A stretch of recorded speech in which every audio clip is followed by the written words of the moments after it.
everyone, welcome back to the Tea House. We are back. Sorry, just got another glimpse of Adam's face. We are back with another session of Casus Immortalis. We have a very special day today because Adam is dressing up for us. He scared the bejesus out of all of us, and I guess we're going to find out why here soon.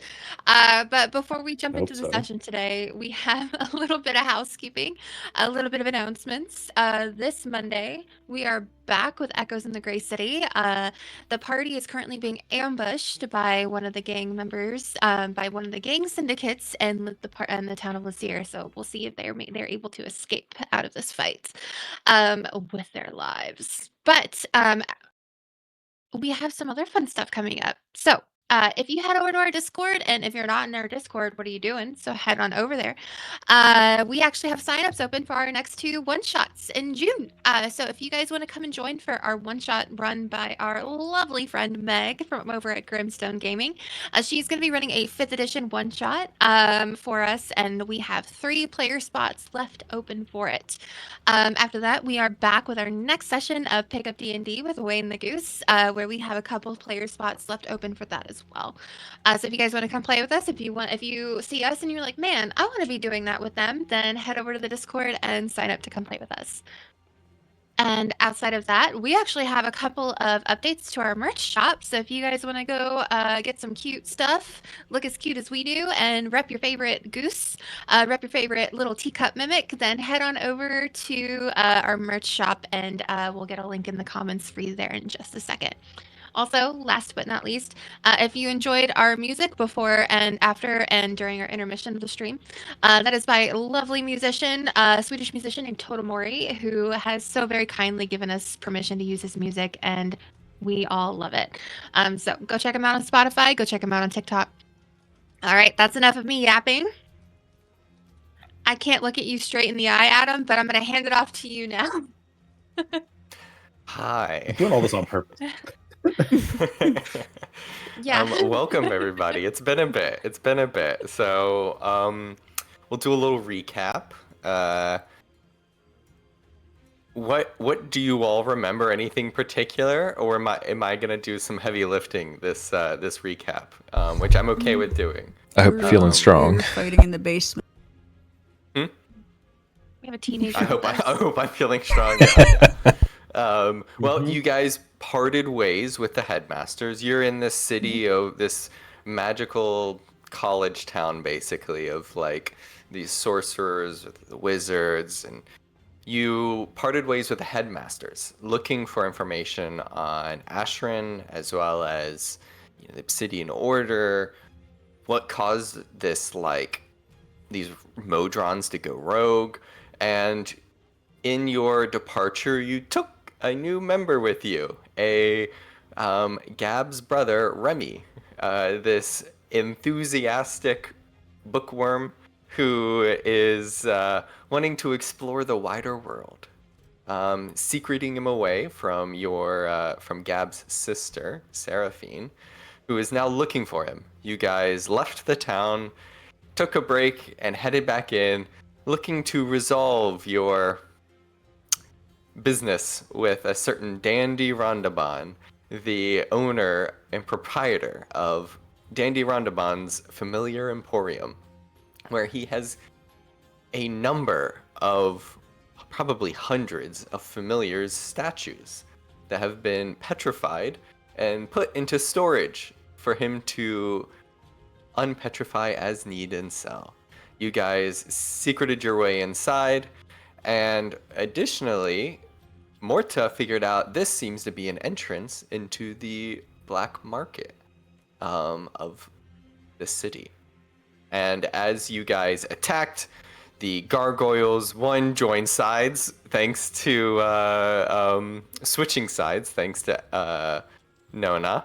And as you are, some of you getting petrified and then shaking it off, Dandy Rondabon shows up. As Dandy Rondabon pushes through the beaded curtain that blocks off the front shop and pushes over here, he looks confused. You can see a number of familiars that are almost like on his shoulders, like or like in his pockets of his like multicolored jacket. This sort of circus ringmaster type character as he steps up and he's, well, what are you doing over here? What? I know you. As he calls out, and everybody, all of the basilisks stop, and the gargoyles stop up and look at him as he calls out.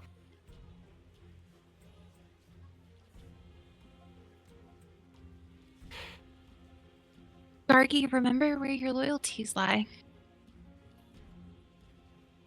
Gargi, your gargoyle, who is like now a little afraid of Dandy now that he's shown his face. Hey, hooligans! What are you doing? Get out of here! What? And he sees the door that, you know, you guys have sort of like opened, and I think you closed it back afterwards. He sees the shattered crates from, I believe, Ripple's spell, and looks at my merchandise, and looks down at the rest, and he looks at the rest of the two basilisks, and he looks at whispers into some of his familiars. I think you're going to need to pay me back.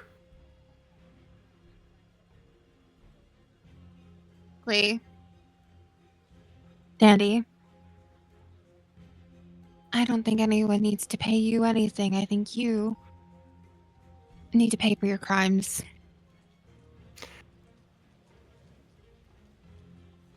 Then join my inventory. And he you start to see he takes out like a little wand, like a little like magician's like very classical like magician white tip wand. no. And gets ready and joins the fight. As he summons he casts a spell, and a flock of familiars flies into the room, and you see the Felipe the Fourth. You see this sort of like reptilian demonic creature, and this like monkey baboon creature that all fly out and join him. And that is the end of his turn, and we will swap to combat music as it is now Ornix's turn. Dandy has joined the fight and is going on the aggression. What are you going to do? You're over here next to a gargoyle that's still on your side and a basilisk that's starting to look a little hurt. Okay. Yeah, I just want to like hightail it out of here. Nope. Okay. Never mind. No, I want to kill this guy. I think. Okay. Yeah, we're gonna see Dandy Rondabon's end before we leave here. No, you will join my inventory. I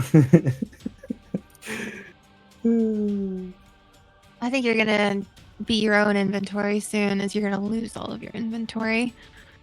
Mm-hmm. I am loading. Apparently, I got logged out of. We'll skip you for a second, just so that while you're loading. Okay. Sure. Gab, you are up next, and if I remember correctly, Gab, you were in the middle of turning to stone. Yeah, I was. You failed your first save. You can now either choose to physically remove this petrification by like shaving off the portion of it that started, and you'll take damage, so it's a guaranteed. Or you can let the roll happen at the end of your turn and just see what fate says. I think I might just shave it off. It's a DC 12 otherwise. So if you shave it off, take 2d12 damage to yourself, and that's your action. So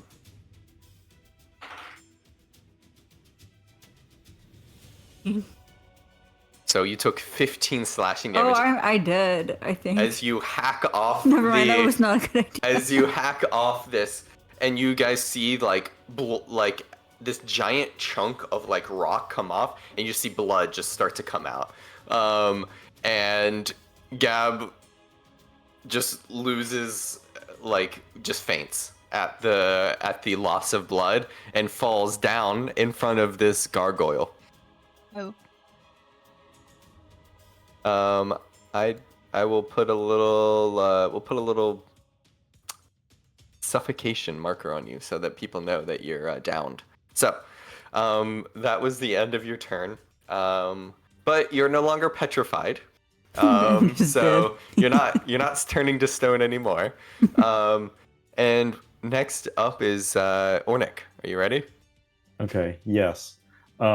This is Dandy over here, right in the left. Yes, Dandy and his flock of familiars. Okay, but I have like visual contact with him. Yes, you do have visual Okay. I just was making sure that this wasn't like a wall or anything here. Mm-hmm. Cool. Okay. Then let me go ahead and cast Moonbeam on him. Ooh. Okay. He is going to make a dexterity saving throw, if I'm not mistaken. And he has a +2 to his save. And rolled a natural 20. So he will take half damage. Uh-huh. But tell me, what is the damage?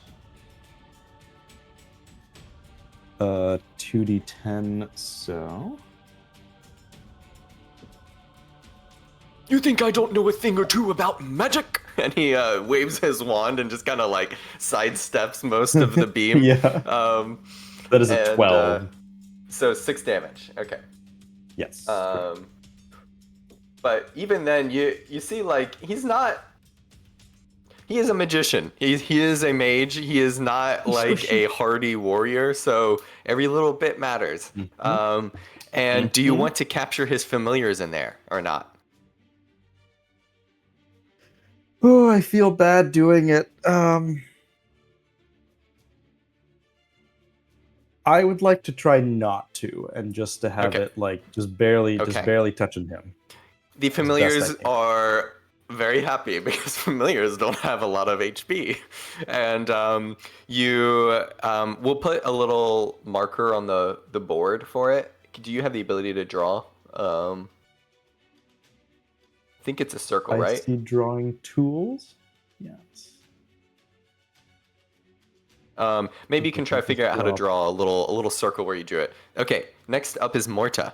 Are you gonna move, by the way, Ornick, or are you gonna stay there? I'm gonna stay here. I don't want to. Okay. Morta. Is there okay? I do have a bonus action, right? Yes. Which I have healing word, but would that did cast a leveled spell for your action, so you won't be able to cast so I can't do that another leveled spell. But you can, if you have any other creative ideas, feel free to like shout it out during Morta's turn. So Morta, what are you doing? So I'm still standing in front of this basilisk. Just kind of like snarls at you as its eyes just kind of like look in different directions like an iguana. Yeah, I want to... Can I stab it in its eyes? Yes. You see one of its eyes just like turns towards you, and in that moment there's like this like... Yes. I assume this psychic dagger that just kind of like appears in mid-flight and goes to stab into its eye. Roll to hit. Okay. These guys have an AC of 15. Okay, so I got a 16, so I did hit. That hits. And you get sneak attack, so I believe it's, what, 3d6? 3d6, yep. Plus 3, I think. Very damaging. Yes. You stab down towards this basilisk. It hits it in the eye, and its eye kind of like... It's weird because it's this psychic blade, so it just goes in, and its eye just kind of like rolls up and like pain, and it kind of just like...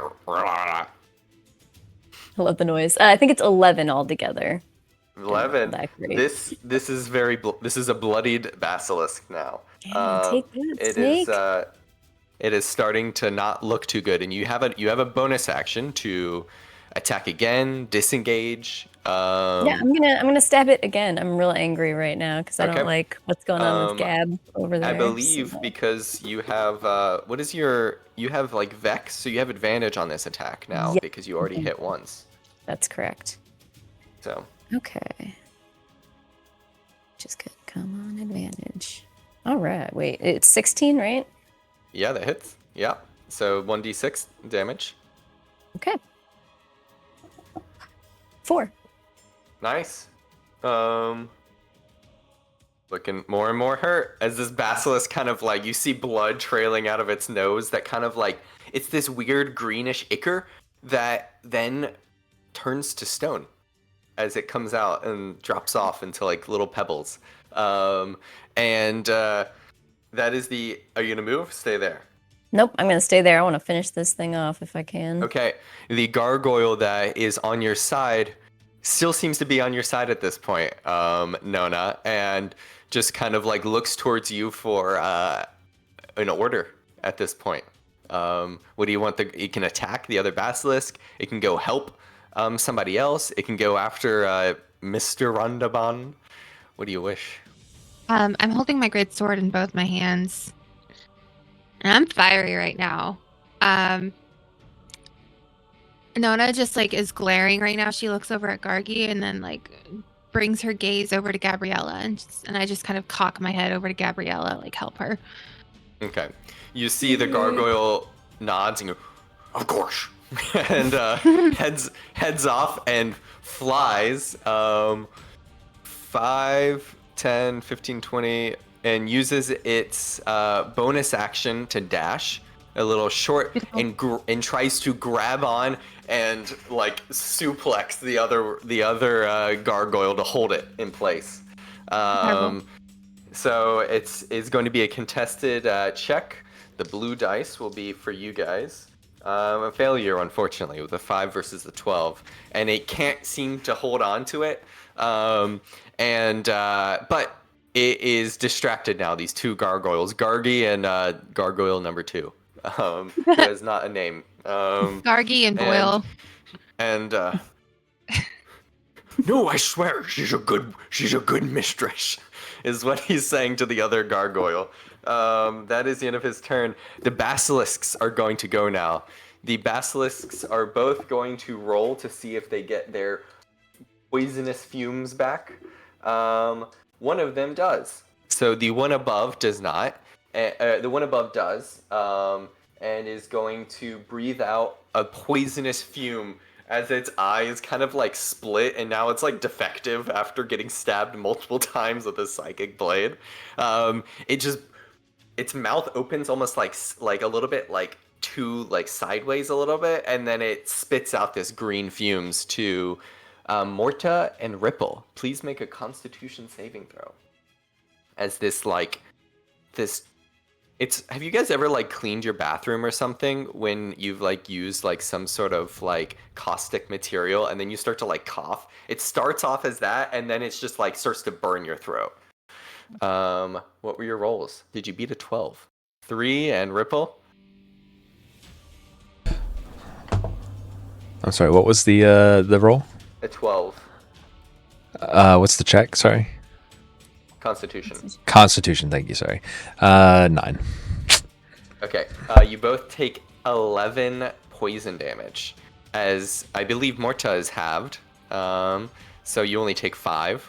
I believe, right, you both are resistant I think, yeah, I am too. I'm resistant to necrotic damage. You're not necrotic, sorry, it's Nona that's resistant to poison. Ripple, are you resistant to poison, or is it acid? I have acid resistance. Gotcha, sorry. Poisonous. So you both take 11 damage, and that is its whole turn because its AoE attacks are a full turn. I only had 11 health points, so. Okay. As these poisonous fumes like cascade over Morta, it like looks towards you and now gets ready to eat its lunch. After having been stabbed in the eye, its other eye kind of like rolls around in its socket. It locks onto Morta.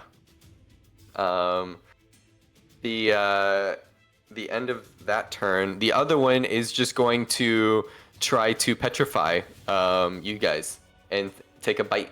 So first, it's going to use its petrifying eye beam onto. I think it's going to be you, Ornick. Actually, I'm gonna roll. We'll see. D1 through 10 is Nona, and otherwise it's you, Onik. It was fate. As its eye rotates in its socket, locking onto you. Make a Constitution saving throw for me. You have to beat a DC 12. And then it takes a bite out towards you, Nona. For a... That is a 21. That succeeds as the eyeball locks on and you feel you've resisted this once before and you're able to like harden yourself and it doesn't take hold. This poisonous sort of petrification. Nona, it takes a bite and you're able to like shove your blade in its mouth as it goes and you're able to knock it off on its snout. And it doesn't hit. And that is the end of its turn. And it is now Nona. You are up. What are This you going to basilisk, do? I'm going to... Yeah, I'm going to take a slash at it with my greatsword. I will, just to give you guys a note, this one is not bloodied yet. It's still looking fairly good.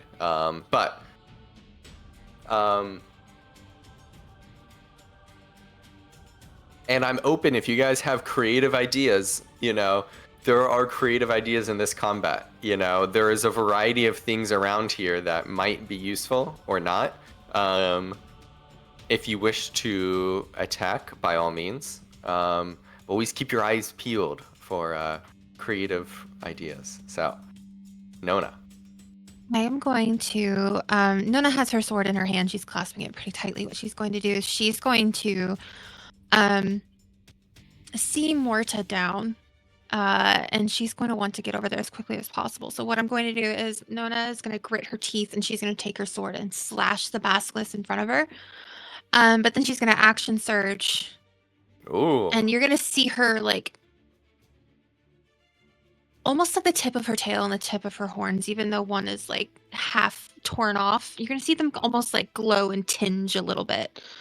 Because when she gets angry, her tiefling ancestry within her fires up within, and you can just see when she's emotional. So she takes her slash, and then she's going to slash again on the basilisk.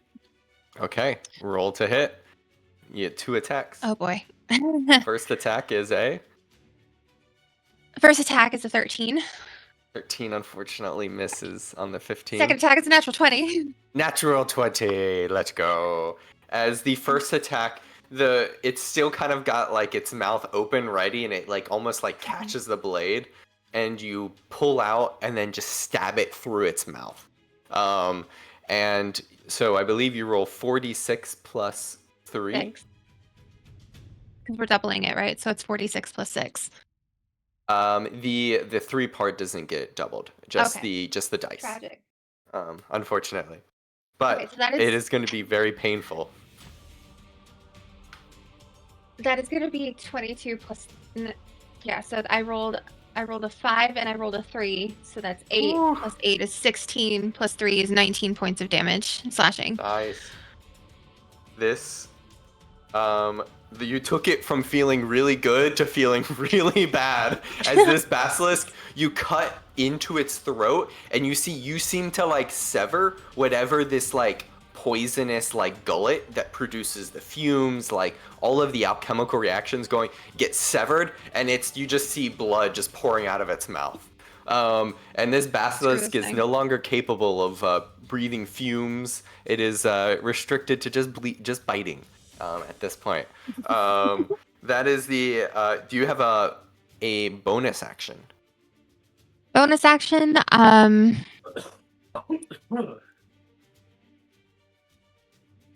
It's a magic action to do that. I don't believe so, no. Okay, Ripple, you're up. All right, just to confirm, I can't, if I have a bonus action leveled spell and a regular action leveled spell, I can't cast both of them. Unless it's some like item spell. If it's a spell from like an item and you take the magic action, then you can do, I think. But you can't do... Yeah, I don't think I have that. So you would have to, if you wanted to heal as a bonus action, you could only do a cantrip. I gotcha. Okay. But you might be able to do something else, like if you have other creative ideas for use for an action that might not be a spell.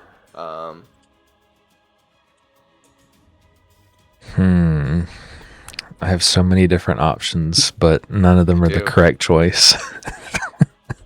Adam really wants us to be creative, and I'm trying to figure out what that means. No, I mean, I think, like, when things are going poorly... What'd you say? Sorry? I cut you off. No. It's just like, when stuff's going poorly, I am open to, alternative solutions. I think just beating people up is fun, but, like, I think the fun part is, like, doing the part that, like, where the rules don't always, like, immediately say, oh, yes. Okay. Something creative. Oh, I am going to... Yeah, I'm going to reach onto my vest and pull off a notably kind of gray bead and toss it over to about here-ish. Okay, and I'm going to cast Fog Cloud right there. It's a 20-foot radius, so it's basically going to obscure that side of the room. That? Can you draw a little thing? Yeah, let's see. How do I do that? So this is a second level spell or first level spell? First level. 20-foot radius, so... You can center it wherever you want. Thereabouts. Okay, and basically... I don't want to obscure Gabriella, so about like that. Okay. As you do this, you can hear Dandy cutting through the fog. Where did you go? What's going on? Is this some sort of magic? And he can't see it, but he feels the middle finger. And Dandy cannot cast spells because he needs eyesight. And Dandy is going to just you wait till I get down there. As the old man gets ready to face his nemesis, the stairs. Okay, and I think I'm just gonna chill here. I don't know that I can do anything else with my turn, so I'm gonna hold my ground. Okay. That is the end of your turn. Dandy is like, just wait a second, and is going to 5, 10, 15, 20, 25, 30, and is going to basically use his whole action to like dash all the way over here just to finally get to be within like line of sight. And he's gonna make a stairs check because he's an old elderly man, and he's got short feet, and we'll see how coordinated he is. With a 14, he nimbly steps down these stairs. I know I'm downed, but can I like throw up? Sure, you can throw up. I don't think it's going to impact his roll. I'm sorry, but if you want to just throw up, when he like crosses. He steps into a puddle of like, he's like, yuck, and that is his action, and all of his familiars come down with him. That is his whole turn. He had to use everything. Ornick, it is your turn. You have a spell that's on the other side, and you have everything else. What do you want to do? He really wanted to move the moonbeam over there, but that's very close to the person. You can do over like once. Moonbeam, I think you can move like 30 feet or something. I'm not sure how far. 60 feet. Oh, you can move 60 feet in That's why I was doing some measuring to be like, how far? Yeah, you can move it wherever you want, basically. Yeah. Okay. Let me start then. See if I can help with Healing Word. Oh wow, that's much more useful than I remember the spell being. It was very limited before. I think it was. So you take your action, and yeah, you can move it. Are you gonna move it on top of Dandy again, or somewhere else? Well, I was gonna start with healing word as a my bonus Yes, action. perfect. Yep, you have line of sight. Yes. Just in time for Gab to take her turn and stand up in her vomit. Right. Yes, I was gonna I am going to heal her. Okay. Thank you. So Here, that is struggling. 2 first level spell, right? Yeah. So 2d4, right? Yes. 2d4. 2d4 plus Mhm. 3. Roll that for us. Okay.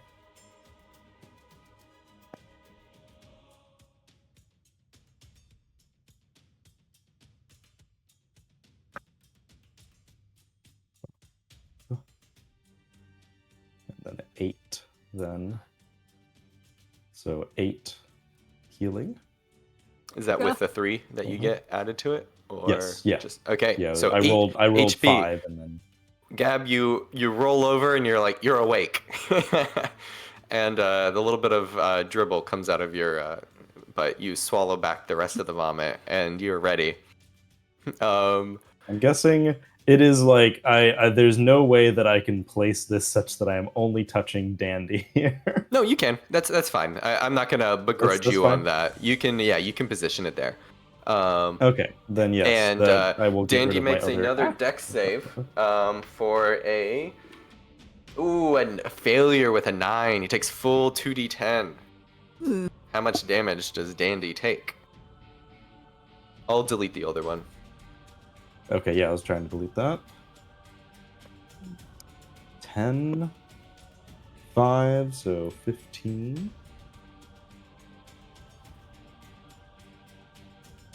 Right, that's all. Yeah, just 2d10. So yep, that was 15 Ooh, total. Dandy is not looking dandy. Not looking so dandy. No, Dandy not happy. Excellent. Dandy is now Dandy's close to bloodied. Not bloodied yet. But Dandy's like, "Oh, you got me with that one." And is like this doesn't seem to recognize exactly the danger he's in yet.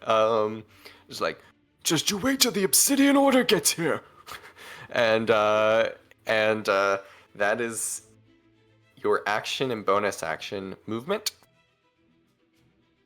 Yes. Yeah, because I'm still stuck here with the basilisk, so I'm Yes. not gonna Okay. That is your turn, Gab. You are up 8 HP. Dandy appears in front of you and is stuck in this beam of moonlight and seems to be sizzling in the radiant. What are you gonna do, Gab? I think honestly, I'm just gonna I have a dagger. Okay. So roll to hit. You gotta beat a 15 for 14. Sorry, 14. Okay. Roll 1d4 for me and add 2. I believe that should be your modifiers. So, and then do you have a bonus action? 6. So 6 HP. Dandy is bloodied. Dandy's starting to look a little worse for wear now. Section. I think I'll do bardic. No, I'm gonna do cutting words. Is that a bonus? No, cutting words is a reaction against somebody when they're about to right. roll an enemy. It's about to roll something, either an attack or a saving throw. So. Oh, okay. Vicious mockery. That's what I was thinking. Okay, vicious. You can't do that one though, because that's an action. It is. Oh. Yeah. If you wish, you can swap the two. If you wish to mock Dandy instead of stab a Dandy, you'll have a... I'll just do bardic inspiration. Okay. I think I'll just do it for Okay, so Ornick, you got after a little magic words of your own, you get a little magic words back from Gab. Gab, how do you inspire Ornick as who's on the other side of this battlefield, who seems to be dancing in front of this basilisk? Let's go. Do a little shimmy. You got some moves. You got some moves. Yeah. And you can Look at feel it. those You do moves. have some moves, Ornick.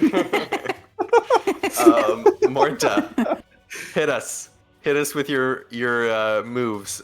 You are downed, if I'm not mistaken. Yeah, I'm just So, writhing on the ground. Just Make Morta's like, oh, the poison. Make a death great. saving throw for us, please. okay. What do I roll for that? I don't think I've ever. It's be a D20, and you want to be above a 10. Yeah, 16. All right, so I'm Success. still writhing. One success for writhing, but not bleeding out. The gargoyles are going to just take turns pummeling each other, and I'm just going to take averages for both of them, so they both lose 10 HP. So I love we'll it. just leave Are it they, at like, that. They're just the like, same exact thing. no! They're like, no, the mistress! And they're just like punching each other. No, the master! And they're just punching each other back and forth. You see chunks of like rock fly off of each other. And the basilisks, one is going to turn towards you, Ripple, and is going to try to petrify you. Make a Constitution saving throw, and then it bites towards you. The bite is a failure with an 8, though. I got a 7. Okay, you see Ripple, the water that is like always just like the perspiration. What is it? My mouth. That's my right. Words. Perspiration. Perspiration. Like sweat? Or Your like the little sweat beads? that always is forming on your skin becomes little pebbles that just start to form all over you. As you start to feel restrained and slow. You're now restrained, and you're not petrified yet, but you may turn. The other one is going to... It can't use its fumes anymore, and just goes to bite towards you, Nona.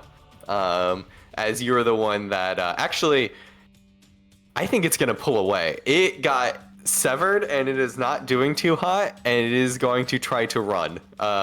It is going to...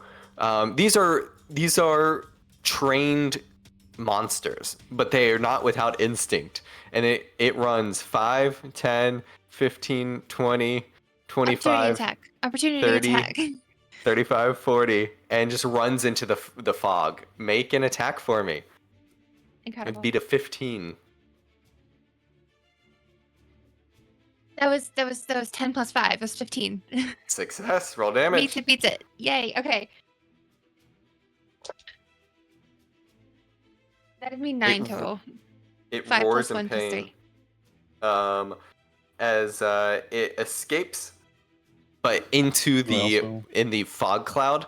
Yes, you also get an attack of opportunity as well, Ornick, if you wish. Okay. So you can make a staff hit, whatever weapon you wield. That's what I was like. Yeah, just like a quarter Probably a staff, staff. I suppose. Yeah. So just roll a d20. You need to beat a 15. With Alright. your, I believe you probably have like +3 or something. I don't know exactly. It's in that 18, so Okay, yes, definitely.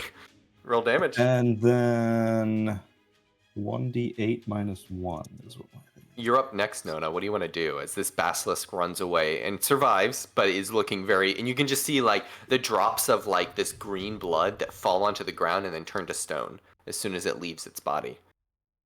That was 5 damage. Okay. So it took 14 total damage that whole turn. It took quite a bit. It's looking really rough, but it's not on death's door, but it's looking rough. Okay. I'm gonna, because he's gone now, I'm gonna actually, and I can't see him yet, I'm gonna run over. Okay. This one's looking not great either, but what do you do? Morta is down, right? She's at 0? Yes. I'm gonna use can I do a medicine check to get her up to 1? Yes. You can make a medicine check. I think a medicine check will stabilize her, so it won't bring her awake. It just will stabilize her unconscious, if you wish to do that. Then that will be your action. Okay. Roll a d20. It's a medicine check. You need to beat a DC 10.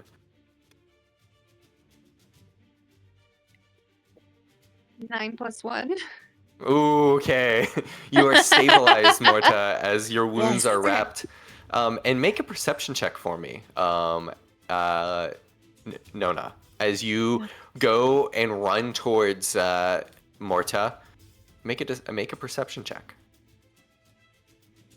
13. 12 plus 1. 13.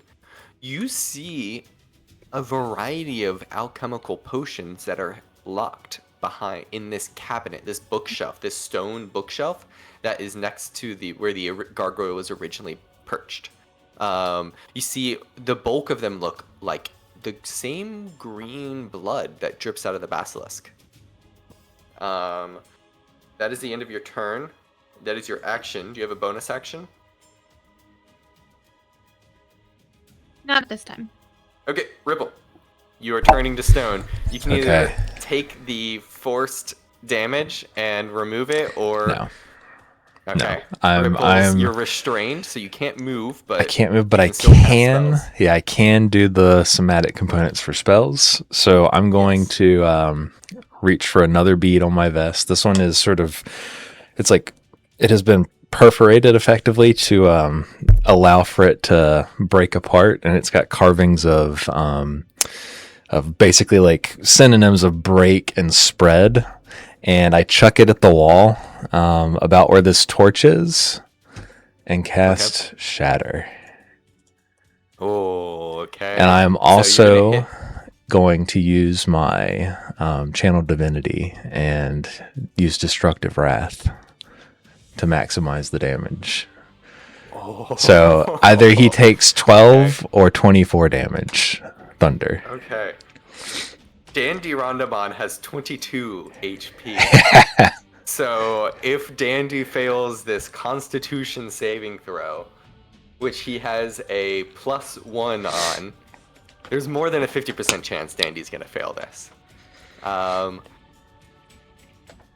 Dandy, I don't have a way to roll in front of the camera, but Dandy's gonna roll with a natural 7. Let's go. How do you do this, Ripple? As you are turning to stone, you pull out this bead and you just chuck it against the wall. It perforates. What happens? Oh, you're muted. Oh, you're muted, baby. Oh, sorry. The stone itself shatters, and the cracks from that little carved stone spread into the wall behind it, and then kind of, spread down to him. And maybe because he's done so much with this, like, almost evil stonework, it spreads into his feet a little bit, and his feet start to crack apart too. As the shatter collides with the wall, and it almost like excavates this area. It's like this just sort of like implosion, and everything shatters. The stonework, and as Dandy is like on this, it seems to spread up his body, almost like reverberating, and you guys can hear his bones crack as his body is just like thrown against this wall, and the ground itself underneath implodes. And you see it reveals a chamber below that seems to be where the trapdoor also leads to. With your maximized stuff, basically, this is beneath you. You guys can, I think, see it now? And mummies? Can you guys see that there's like this like earthen chamber underneath with cages and statues and other stuff. You can see not really what's inside it, but you see that it opens up, and Dandy looks, and before he can even utter a word about his inventory and his profit, you see his mouth is just kind of like ripped apart, and the familiars disappear in a puff of smoke, and Dandy is no more. What happens to me? Dandy just looks at you, and you can just see his just utter shock. At this point, you guys, I would like Ripple and Nona to make an intimidation check. Their master has been left. You two are both in front of this basilisk. The other one's run away. A natural 1 for Ripple. Because I'm turning to stone, probably. Ripple, make a Constitution saving throw at the end of your turn. Natural 16. following the one was a natural 20. Oh, I should have had you roll the Constitution saving throw first. As Ripple shakes the stone, almost like the shatter spell, like blowing all of these pebbles forming on you off, we are going to end combat as the as this basilisk just kind of like a dog that is like and just kind of like this monster that just kind of like goes back into its cage, and is bleeding and looks horrible, and the gargoyles themselves seem to be pummeling it out in the fog cloud and don't realize what's exactly gone on. But for the sake of this, we'll say that the combat has ceased. You all victorious. Once I no longer The shop hear devastated. the sound of gargoyles fighting, I'll drop the fog cloud. Okay, you see they're like hugging it out. They're like, "I know, man, I know." They're like, and they seem to have they're commiserating their horrible situation before, and as they both look worse for wear, but they seem to be making amends, and they look over at Dandy and they just kind of go back to assume their perch. Almost like instinct. Can I? The creatures in the shop still petrified?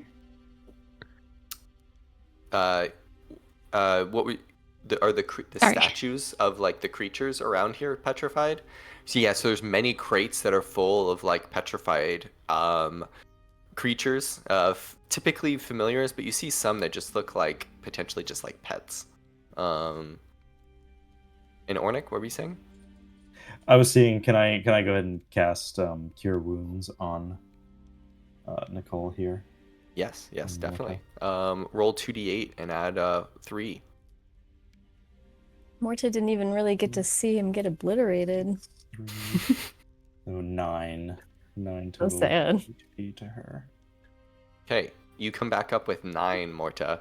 As you come to thank and you you. see the slumped body of that's just like broken in ways that make you like your eyes just kind of like don't like, and the wall is just blown out on the side of the warehouse, and the roof is kind of sagging there, and a subterranean area revealed. Okay. Go take it. Most of the boxes though are intact. Most of the crates holding creatures and whatnot. There's only a few. There was one crate that was underneath the gargoyle on the far side originally that was harmed, and it seems like the familiars that are inside there returned to dust with a shatter spell. But the rest seem to be intact. But you see, judging by the size of this, there must be like hundreds. I'm gonna walk over to Gargi. Listen, friend. We don't want anyone here trapped anymore. We want to release these animals. How did he petrify them, and do you have any advice for releasing them? Make a persuasion check with advantage, as Gargi is crying with other Gargi, and they seem to almost finish each other's sentences. Oh boy. That was a 10 on the die. Yeah. Persuasion +0. I don't really know. And they're just like, he just would go to the bookshelf. And they point over towards the bookshelf that you saw having the alchemical stuff. And sometimes he go down below. Did he ever touch the creatures with anything? The green potions. Thank you, Gargi. Let me know if you need anything. You are free. Gargi doesn't know free. And You have your own will, your own choices. You can do whatever you want. Gargi will think about the greater complications. And Gargi heads over to the corner to ponder what this means free. Yes. As the rest of you all are awake, what do you do?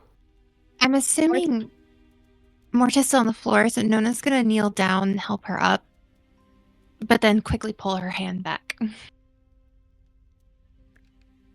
gonna just nod at her in thanks. And then I want to go investigate the hole in the wall and down below.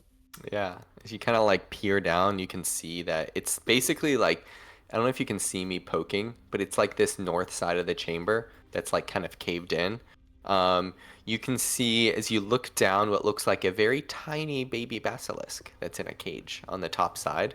What looks like a basilisk that is wrapped up, and you see little tubes of green liquid coming out of it, dropping into bottles. Oh. And you see two statues. One that its like head is removed and it's like this, and the other one that's like looking and it's like pointing but it's intact. It looks like a lowskin actually, a toad folk. You have not met any, but you've heard they've come from up north. It is clearly, you understand, you put two and two together. This is not a statue, this is a petrified creature. You see all of this below. Can I get like one of the vials of... Yeah, you go over to the bookshelf. Yeah, and I'm just gonna like walk up to like one of the statue things and just put it drop. Yeah. You go over to it, there are 5 that are pre-made. 5 pre-made, and make an investigation check for me.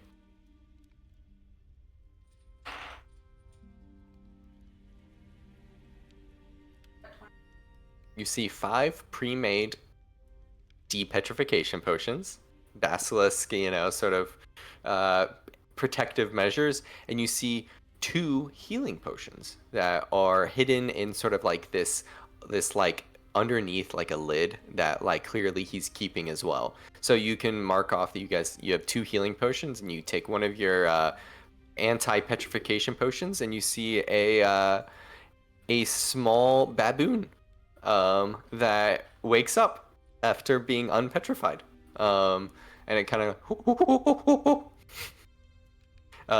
and just kind of like skitters off through the hole in the wall and runs out. I want to use one of those potions on this toad person. Okay, sure. Is there anything else you guys are doing as you're getting this anti-petrification potion and going down, hopping into the hole below? If it seems like we're not going to be able to unpetrify everything that's in here, I'd like to look around for... rather, it seems as though we're not going to. I should make that a statement. I'm going to look around for like a small critter, like a mouse or something that I could like hook to my vest to hang on to for the time being. Sure. Yeah. It's not hard. Roll a perception check for me. Okay. All right. Not bad. Perception 15 total. Yeah. Whatever kind of normal creature you want to find, you find. Yeah, just a little mouse. Do they have guinea pigs?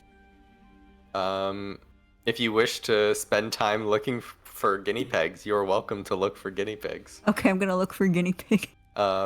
Make a perception check for me. Morta, as you head down. Ornick, is there anything else you're doing? As you're seeing all of these creatures of the wild, some that are magical, some that are mundane. Yeah, I mean, I want to save all of them.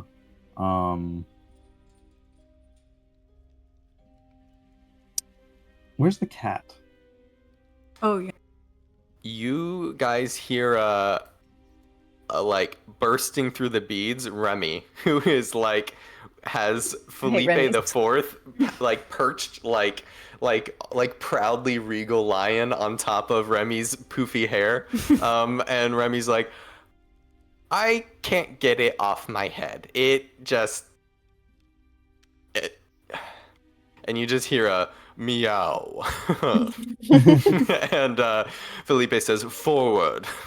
And you see Remy says, yes, sir. And Remy heads down towards you all. Remy, I think you may have gotten adopted. Yeah. Does anybody have like a really big hat, like sombrero or something for Remy to wear? This is you, Remy. You will not cover my splendor. And Felipe and Remy, find me sashimi. And Remy starts I will look for some. And Remy's like, sashimi, where would the sashimi be? And he starts looking Felipe. around and looks for some like fish, like barrels of fish, like frozen statue fish. Ornick, he looks. Felipe, you've been here a long time. Do you know how we can make more of these potions and unpetrify all these creatures? Do I know? Of course I know. Would you like Would to you share? be able to tell us? Because imagine, Philippe, imagine if we release all these Felipe. creatures, they will. My apologies, Felipe. Sir Felipe. My apologies. Imagine if we released all these creatures and they have you to thank for it, and they will all follow you to your kingdom. They'll serve you. I They have will be been your thinking about followers. rebuilding.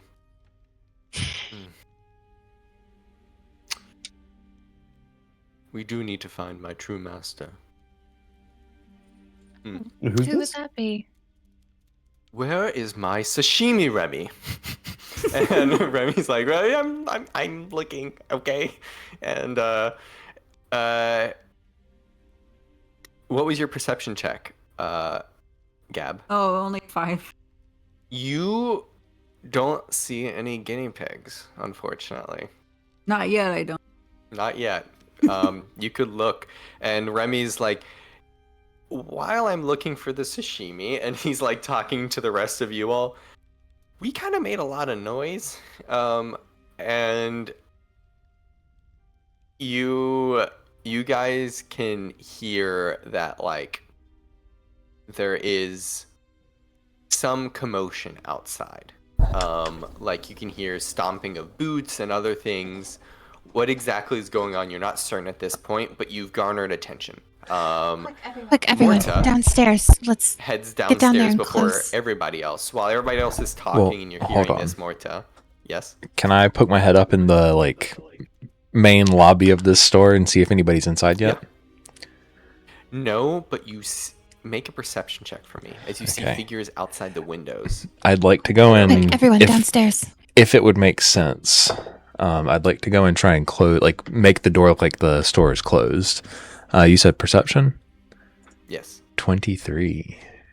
23. You see somebody, you see a few figures. You see what look like holy guards, like almost like sort of like religious military figures outside, and a fairly regal looking woman who looks a little younger than Gab, but you can see the similarity. You see who you guys remember, Seraphine, who was looking for Remy, seems to have been attracted to this sounds and is outside and is peering through like the windows. Wait, can I do something? You're looking for you're looking for Guinea. Oh, what? Oh, I can't stop to do something. Would it be At this point, Ripple just is the only one who knows. Oh. would it be What do you do, reasonable? Like, is it dark enough in here that I could make it to the front door? And if there is like a little closed open sign, just flip it to closed and latch the door. It Or will would they require see a me? check. Okay, yeah. It will require I'll- a check if you wish I'll to do slink this. across. how are you going to do this? Are you going to pretend to be Dandy? Are you going to just try to be stealthy and just like flip it as they're coming up? Yeah, just stealthy. I don't think I'll be able to pass myself off as him. I'm blue. Okay, this is a pretty critical role. They are, if you fail, they're going to peer in. Otherwise, you'll probably hold them off for some time. Okay, I'm gonna cast guidance on myself, and then I'm gonna just kind of stealth check. Yeah, I'm gonna kind of make my way in between the aisles, and hide if it's obvious they're trying to like peer in and look, and just move, as cautiously as I can, but as quickly as I can at the same time. Okay. All right, so I get a D4, and what is my stealth? I think I have decent dex. Well, it's not bad. That is a 12 total. They seem momentarily like these are people that are from the high city. They observe order and law, and they are initially put off by this. You don't suspect this will last long. Okay, I'm gonna make my way back downstairs and close all the doors. If they have locks or anything, just make it more difficult for them to get through to us. There's the gaping hole in the wall that like expands into the area below the subterranean hidden chamber. But the rest of you are starting to go down there. As Ripple, do you reveal what you saw to everybody else? Yes. There are others upstairs trying to maybe get in, potentially. As you're thinking about what you're going to do, Gab, and the rest of you, we'll swap over to Morta. Very quick. Very quickly, before all of this happened, actually, Morta is down there, and you unpetrify this toadfolk, a Loskin. And you see it kind of comes to, like, what's going on? And you can see she's got like, it looks like a traveler. Like she's like well dressed. And she like locks eyes with you and sees like she's on this like pedestal as like the statue as she shakes off the little bits of dust remaining. And she's like, what is going on? And not really sure how long you've been down here, but we killed maybe the person that petrified you. I was investigating, and oh dear, and looks around towards the baby basilisk, and it's like, he was my savior. Who are you? Oh, I'm Morta. It's nothing. It's fine. Very like, yeah. I mean, she's like, well, thank you, and gives a little bow. And the name is Grace Hopper at your service. Service. I need to find Sophia. And she's where is out? And she kind of like looks up. Yes, of course. I was investigating for Sophia. What were you investigating? There were travelers that had gone missing. Caravan that just kind of disappeared, There's a big emanation, and the caravan and everybody there just disappeared. There've been sightings of similar things before. This one happened in the desert below, and well, I thought maybe, as she looks over towards the underground area, you can see a chamber that goes below. I thought perhaps the black market might have some information. I need to make it back to Sophia. Seems you know her already. Thank you. And she goes and kind of puts her hand on your shoulder with these sort of like froggy, like toad-like hands, and just gives you like a little pat on the shoulder, and I will surely help you out if you meet me back over at the towers. And she climbs her way up easily out of the rubble, up the side of the wall, and sees the rest of you guys. You guys are going down, and she's like, "Oh, good day," and heads and just starts to walk and run out of the area, like beyond into the city. Good for her. Tell them you're okay and everything's fine. I say as going up the stairs. Tell who? And she just runs off. And if she sees somebody, she will say something. But you guys all find your ways down into the basement. Nona, you were gonna say something? I know. I was just gonna tell everyone to get into the basement so we can close the door behind us, so it's hidden or something. But yeah. What are you gonna do about the gaping hole? And are you guys gonna do anything? I don't know if we can do anything. Yeah, I don't think we can. Can we get to is there another door to get to the black market? Yeah, you see an area below, and you see a sign that just says. It does actually. No one else recognizes it. You see the scratchings in it, Morta, because I believe you're the only one that knows thieves can't. Yep, sure do. And you see a sign that like is hidden into like the woodwork of the wall of like the frame, the threshold, but says Pickles Place. Does that ring any sort of bells? You remember about hearing a Pickles. There was somebody last session who mentioned a Pickles. But it seems like this under black market is Pickles Place. Okay.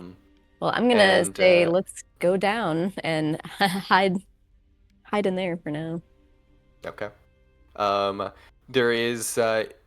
I'll assume for the sake of this, you guys took the rest of the anti-petrification potions. You have the 2 healing potions, but you didn't really look through the rest of the shop that much. There might be more stuff remaining left there, hidden, but Did we loot him? Was there anything you were doing before you were? Oh. Did we loot the guy? Dandy, you did not. If you wish to I'll check him on the way back. If he looks like he has been untouched, see what he's got. Like that wand, it might be useful. As you find the wand is just like he's literally just a wand. It is like a magician's kind of like prop wand, but it is magical. And you see a component pouch, and you see about 200 gold.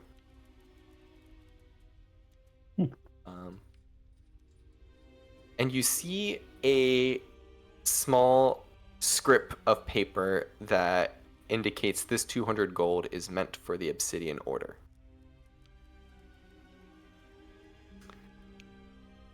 It looks like Dandy owed the Obsidian Order. Oh dear.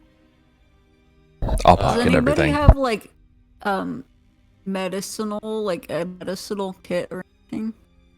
I believe I do.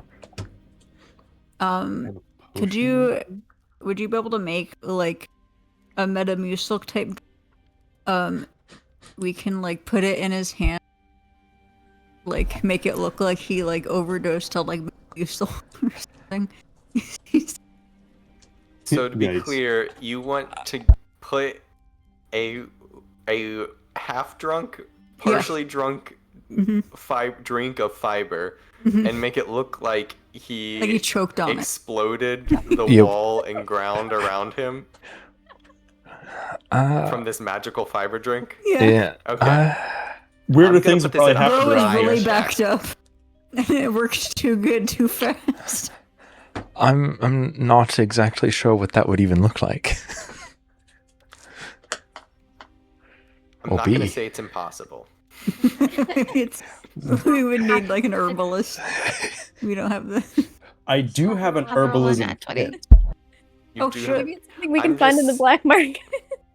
I'm just saying, you gotta give me more to work with. This is like, in a realm of magic, this is beyond magic. This is... Perhaps we could just take him with us down into the black market That's and true. leave We him could somewhere. just do that. Yeah. Okay, I'm able you to do guys that. take this sack of broken bones down with you. And I'm all for creative ideas. I just, I'm thinking that perhaps they might not even notice the drink in their hand, considering the giant hole in the wall. As you guys head downstairs, do you go into the black market, Pickle's place? So, as you guys head over, you see that there is like a lock on this door. So, like, if you want, you could lock it behind you. As you head in, there is just these sort of like faint blue lanterns, the same that light up the Driok Towers, the Magical Academy, that paint a sort of rocky-hewn passageway that heads deeper underground. As you hear the footsteps and other whispers and the boots above that seem to like fade into the distance, we'll take a little break. As we'll take a little bio break, and we'll return as you guys enter Pickle's place.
Welcome back.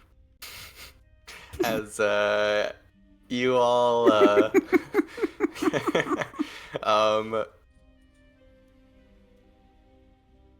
head down below to the black market, also known as Pickle's Place, with a number of things. Ripple, make a perception check for me. This is back when you were looking over Dandy Rondabon's pockets. Okay. Looking for anything particularly... 15. You would have also found what looks like little baggies, like collars with baggies on them, and drugs in them. You remember the smell from when you guys were in you're not certain what drugs, unless this is something you wish to reveal about your character. Is your character experienced with substances? I think he is aware that there are a lot of different types, but I don't think he would have ever really partaken. Gotcha. You don't know what it is, just you're pretty certain it's a drug. Yeah. It looks like Dandy might have been using familiars to trade drugs or like do like drug deals. And are any of the collars small enough to put on the little mouse that I have? Potentially. We'll say you gotta. I'll look at that later. Okay. But you just have a stone mouse at this point. Yeah. He's a little stone mouse. As you guys head below, you exit this sort of like rough-hewn stone walls. It's a large, dank space that sort of swallows your vision. In this darkened underground open-air market, all of you can see because you all have dark vision.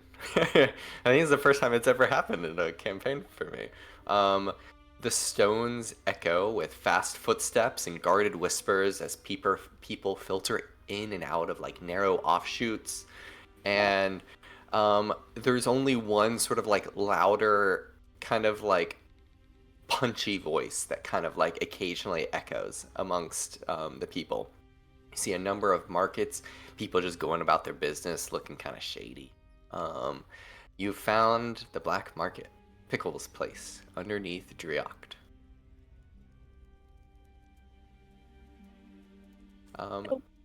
Did you lock the door behind you all? So, I think so. friends, I think we might need to lay low. They might come down after us. We should also hide this body. See, like, are there like that or? I will ask Morta and you to make an investigation check. Morta's more familiar with this type of environment than Gab is. What were you saying, Ripple? We gotta find a place to stash the body. Yeah, exactly. Are you guys just like carrying him out in the open, or like? Well, I guess if we are now out like in a a little markety place, we would have stashed him a little bit beforehand. Just like in a random crate or a dumpster or whatever. Yeah. It's not hard to find that kind of thing around here.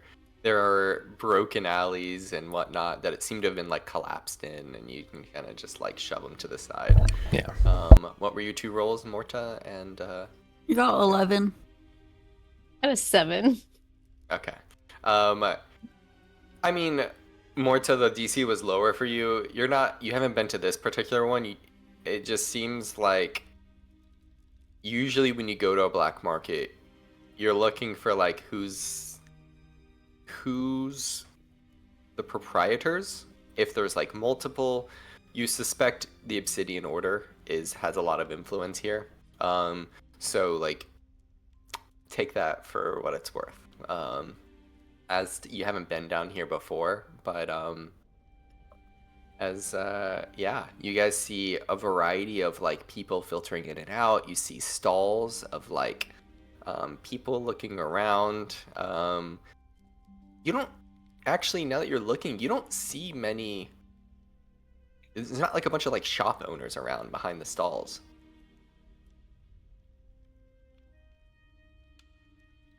Is there Do I see like, since we're under... recognize? Oh, sorry, go ahead. Do I see anyone I would recognize? We'll say yeah. Who do you recognize? You have some experience with the Obsidian Order. Who might you recognize? Is there someone in particular, or are you looking just in sort of in general? Just sort of was looking in general to see if Okay. I knew anyone or recognized any you faces. do see somebody. Do you remember a while ago there was a hairfolk that hopped along through the town and on out looking for some people or something, and looking for the other order, and you find this hairfolk just seems to be hopping along through the area down here.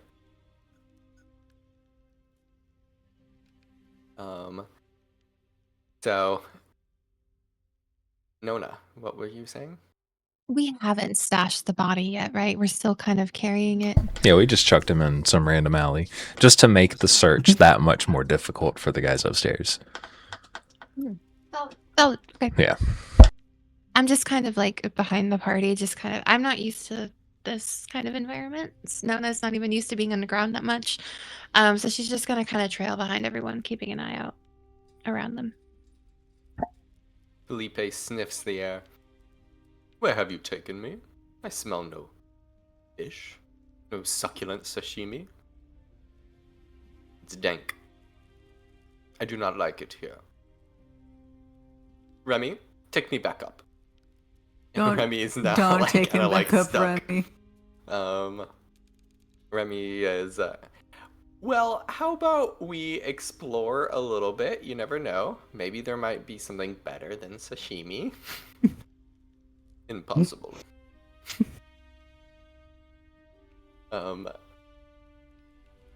Felipe, have you ever been down here before? Many times. Do you know anything about who to ask for certain substances? Well, presumably a certain Pickles. Pickles? What's pickles look like? No.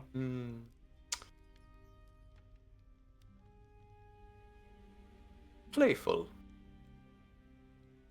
And you see a curl of the cheeks on the cat that seems to have that's almost seems to smile.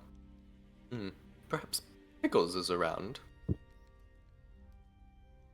And he just kind of like is I just want my sashimi.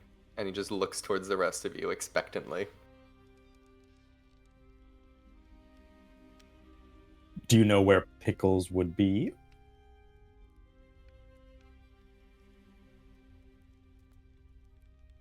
Presumably in Pickles' place. Very helpful. Okay. Yes. I try my hardest. Pickles is around somewhere.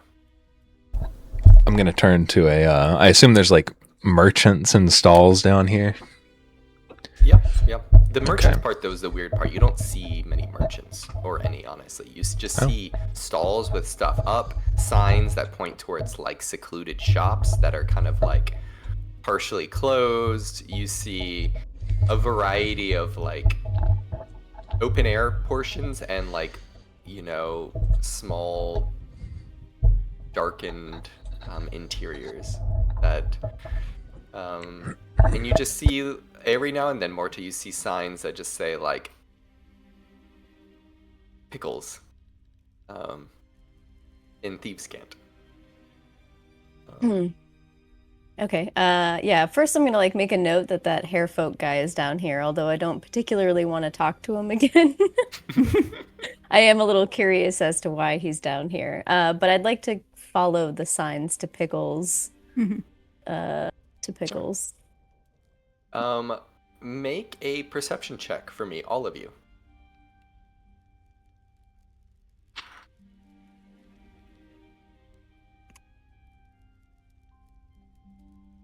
$17.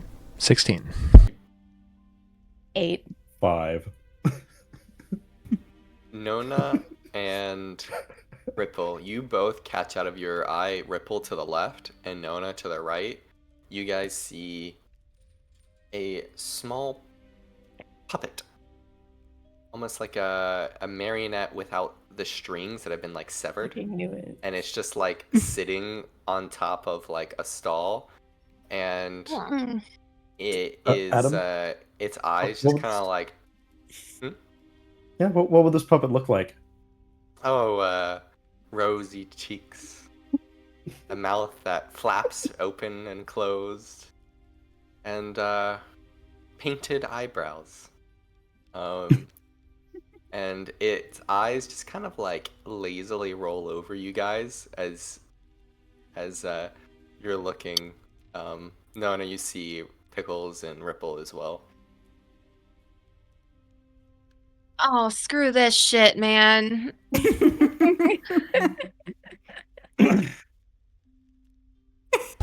I didn't sign up for this. What a curious contraption.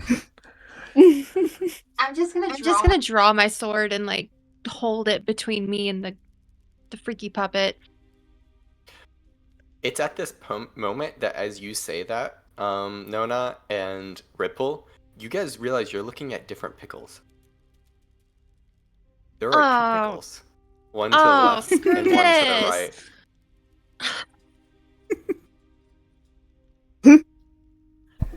You feel a little tap on your ankle, Ornick, from behind.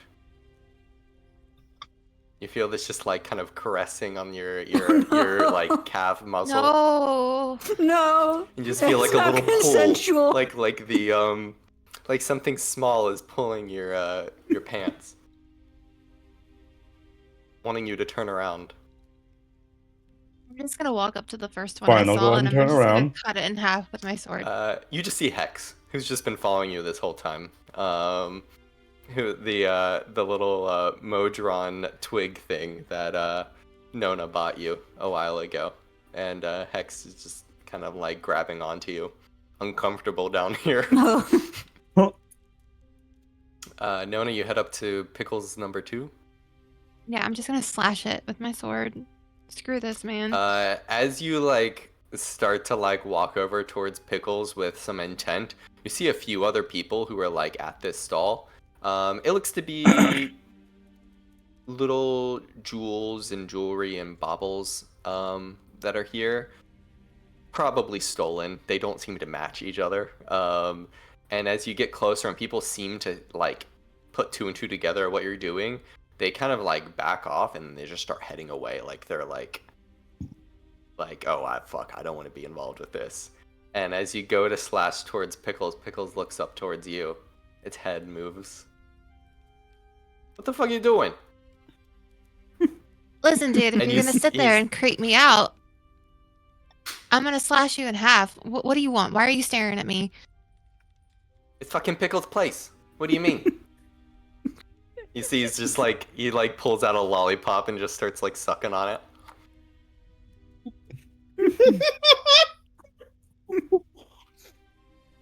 Are you gonna buy something or what?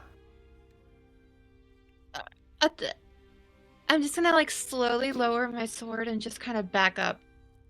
And I'm gonna turn to the party and said, Mm-mm. Nope. Nope. Do you have any Metamucil? Well, Oh, we got all kinds of drugs for you, sugar. Come over here.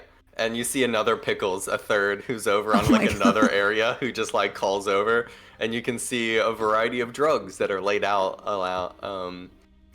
A variety of things. You see Wyvern Wake powder, Fairy's Kiss, Echo Fern Essence, all sorts of random things. And I'm sure we got something to help you shit. Oh my god. Honestly, half this stuff will make you shit. Now, as all of them kind of like in unison speak up, who the fuck are you all? Is it kind of like each of them licking some confectionery treat in their mouth? And the people we were kind of clear referred here around by out of this area. Dandy. Oh, that little fucker? Well, if Dandy says you're okay, come on in. Oh, Great, what do you thanks. guys need? What can I help you procure? Do you have any way to like move around really fast yet? In like some sort of teleportation portal or something? Yeah. Oh yeah, just behind this alleyway over here. Sure. Fucking, what do you fucking take me if I'm a puppet? I have a fucking teleportation. Do you only portal? have drugs? Do I have drugs? Is that all? I mean, is that all? This is Pickles' place. We've got it all except for teleportation portals. What about information? Yes, thank you. What about sashimi? After the information.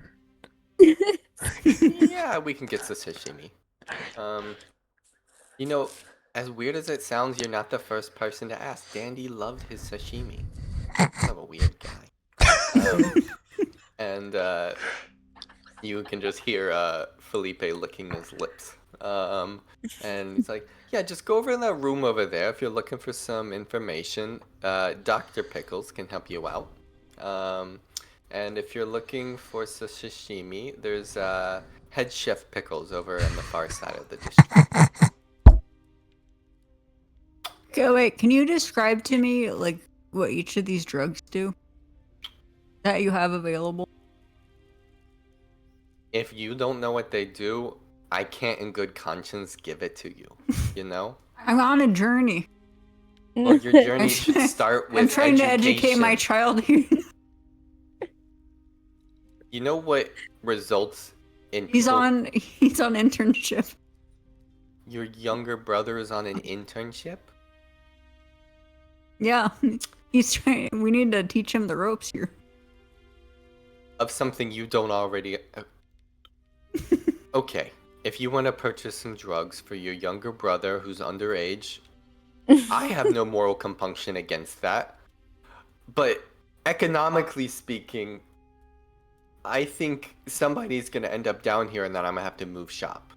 Because we're going to end up some rich kid dead in the streets, you know? I will give you some, let's say, Fairy's Kiss. It's pretty minor. That won't hurt you too bad. It'll be $50.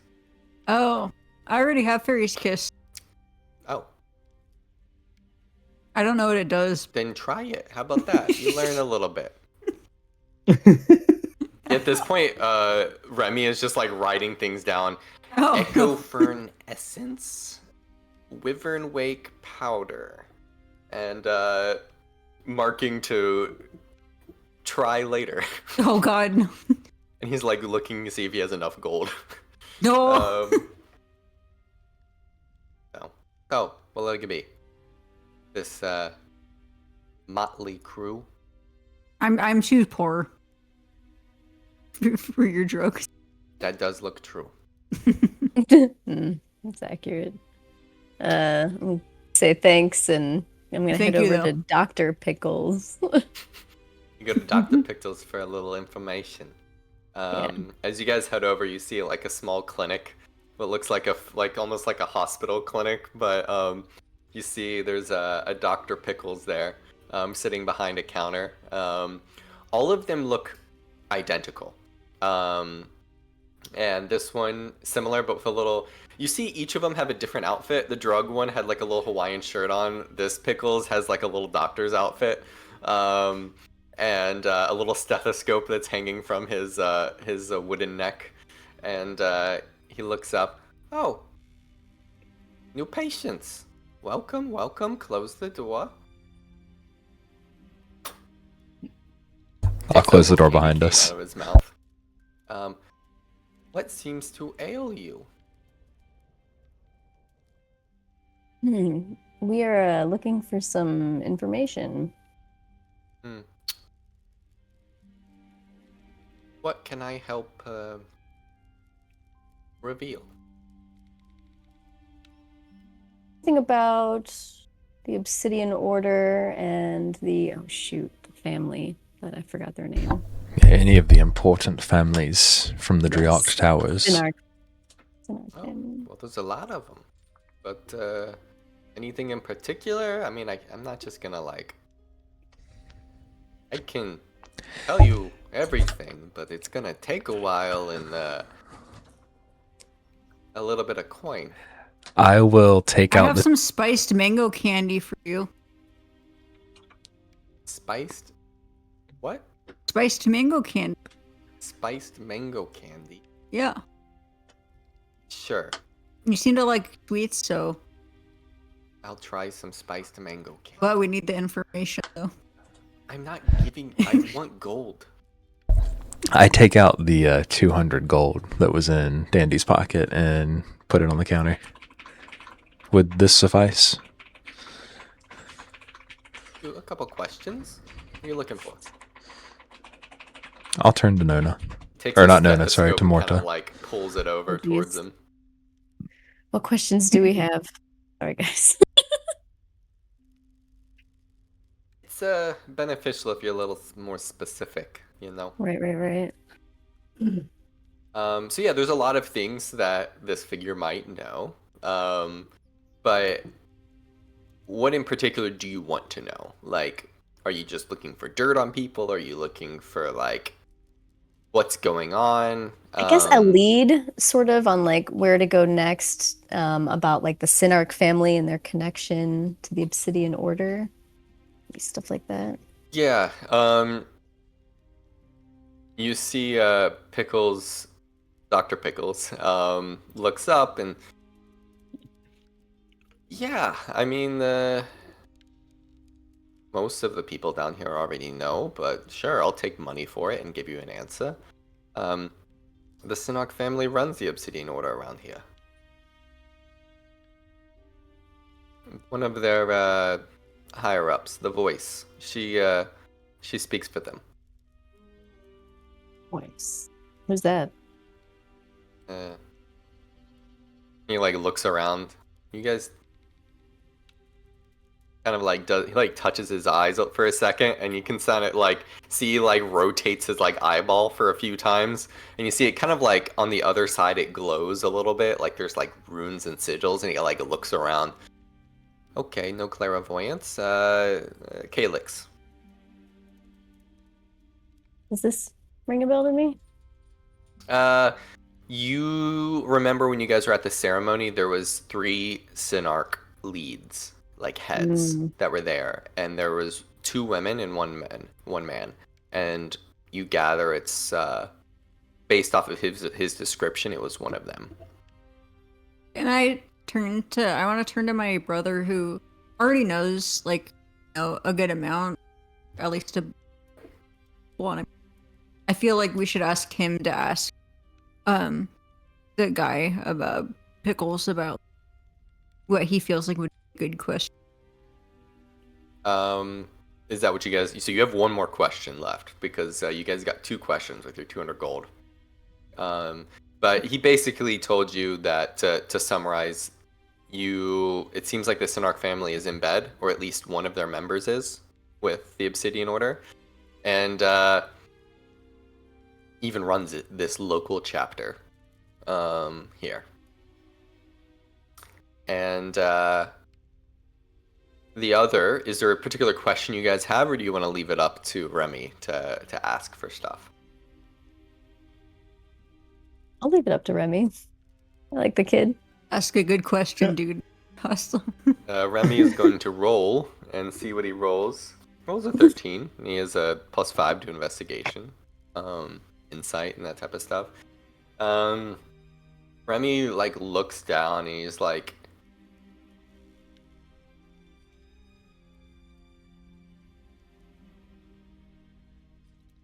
Who was the former headmaster of Driok Towers? Shinnok mentioned something about a former headmaster. And Pickles speaks up. Yeah, it's an older guy, an elf.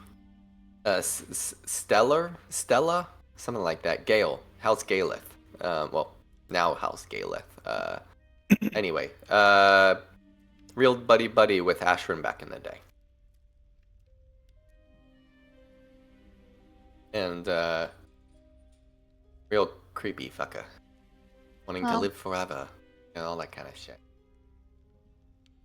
Nichols, how would you feel? And I want to watch his face as I say this to see if I can glean any information. I know he's a puppet, but I still want to like watch his face. Ashrin is alive.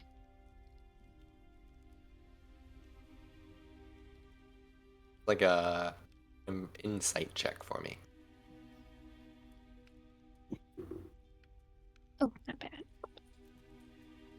Oh, 19 plus 3, 22. Yeah. See right through that Pickles puppet. does a little bit of a blink, and you can see some calculations going on in Pickles' head of like, this is like a bowling ball into like a world that they had planned out and calculated.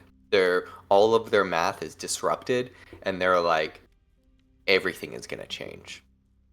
And Pickles is very interested in this. You could probably get something out of Pickles in return for this. Pickles was not aware, though. But Pickles is very eager to have learned this, and this was very valuable information that Pickles probably would have paid for. So, before you leave, you could probably push Pickles for something else, whether it's something. Nona's still incredibly freaked out by this puppet, but she is going to just kind of conquer her fear a little bit, lean forward.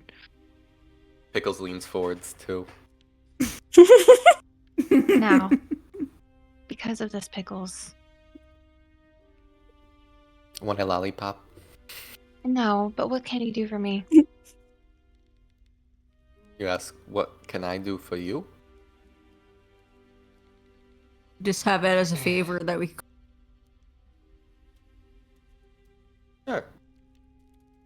Because if I ever find myself back here, I wouldn't mind slipping you information. But only Let if it be you can a offer me something favor. valuable in return. I'm up for a favor, you know. I think young Silvertongue has some great ideas. I'm just going to look over at Remy and just kind of look at him. She wasn't looking at Remy when she said that. Oh. I look over at Gabriella. Okay. If it's a favor, sure. I'd be happy to see you again. What do I call you all, by the way? If I was to go looking for you. I just look at the rest of the party, and then I look over at Pickles, and I'm like, what about the Fortune's 5?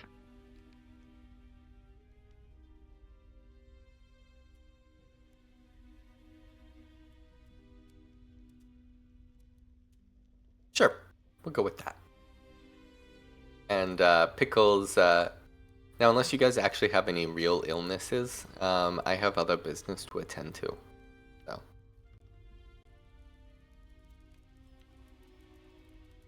All right, I'm done. I'm gonna get Nona's over this puppet. She just kind of backs up behind everybody again. The puppet, here, for your troubles, and offers you guys a little potion of like something that's like deep red. Hmm. Offers a couple. Offers it to Morta and Gab.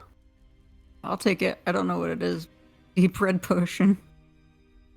Yeah, wait, what is it? You're looking particularly rough, and I am a doctor after all.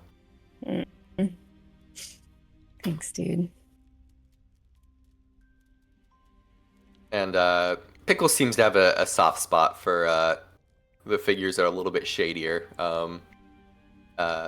especially Morta. And as you guys head back out and you see the number of other things going on, you see poisons being sold or something of those like, all sorts of different things.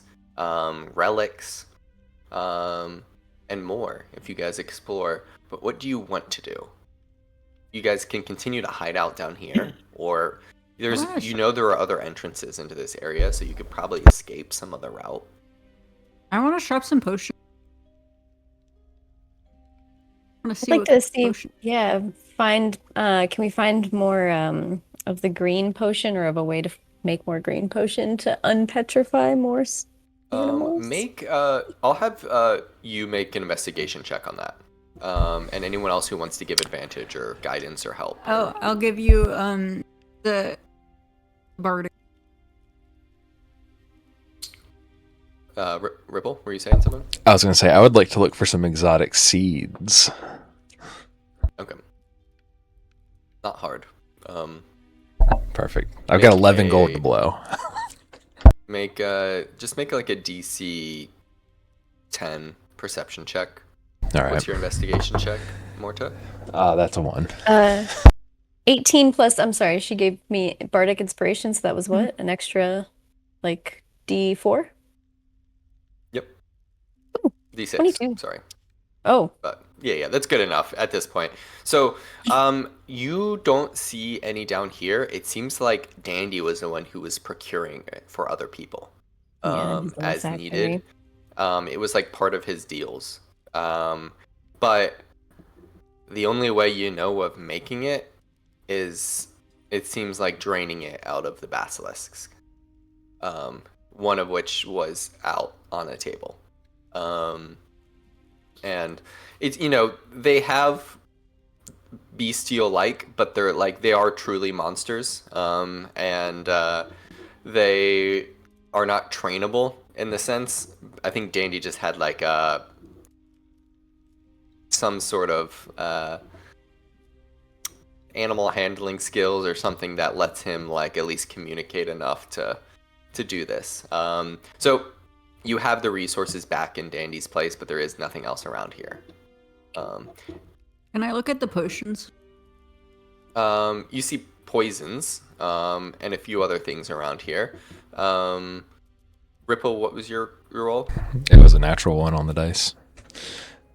Okay.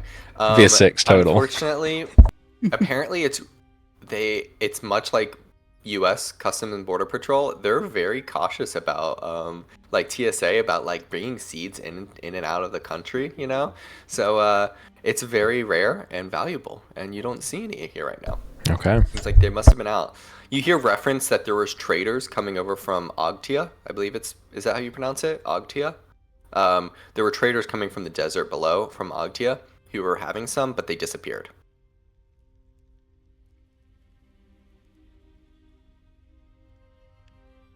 Okay.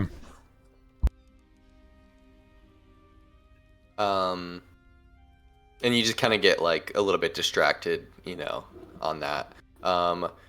Gab was looking for potions and stuff. Yeah, you see a variety of things. You see some truth serum. You see a number of poisons that are meant to be drunk, put in food or drink, or applied, like aerosolized, or a variety of things. It looks like Dandy was also the person that provided some of the potions down here, and Dandy is no more. The alchemical specialty, at least, was largely his.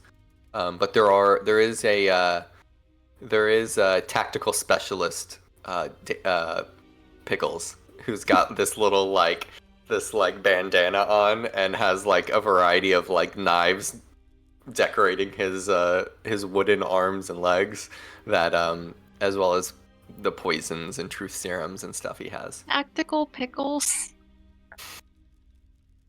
Tactical Pickles. Pickles, how long have you been alive? How long? Yeah. You think I'm alive? That's How so long sweet. have you been animated?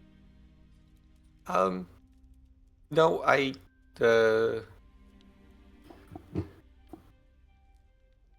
little personal, you know? We'll just say it's been a while. So, you want something?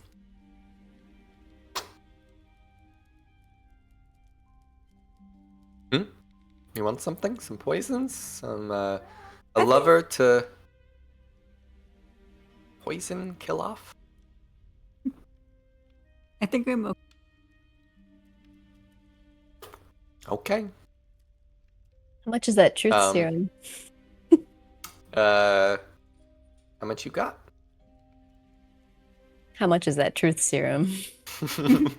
Like, oh, you're a little bit smarter than you look. Hey. Pickles is Pickles says, Like nagging. Oh my god. "What the fuck? I'm a puppet," you know. Pickles thinks about it for a second, and does an appraisal of you instead, and is like, "How about this? First time. 10 gold. You like it? You come back for some more." Think about it. He's basically giving it to you on a discount for like the first try. It's true. Yeah, but I still don't have that much money. So- but I'm gonna act really cool He was about like, it. just to be clear, he was like, this is like some of the lowest costing stuff amongst all of the stuff here. He was like basically giving it to you for free without being free. How much would you spend for some spiced mango candy? How about this? We'll do a trade. You give me all of your spiced mango, and you can have one truth serum. Sure. Yeah. And he takes your spiced mango and then starts selling it for like 5 gold a bag out here. Do what you gotta do, Wait. Pickles. Pickles. Pickles, do you have He a sends it off to Chef Pickles. do you have a provider for your candy? You seem to like candy a lot. You have a yeah. I do have a provider, but I'm always on the lookout if you got something unique. Good to know. You see a couple Pickles turn towards Gab when he says that. A few other ones, they seem intrigued with confectionery delights. Anyway, so as you guys are down here, there are a variety of things. How much gold do you guys have? Like, and if you don't have gold, you have other things that Pickles might want, because like that's gonna limit what you guys can achieve down here. I He only was have interested 11 in gold. the information. I have 8 Yeah. gold.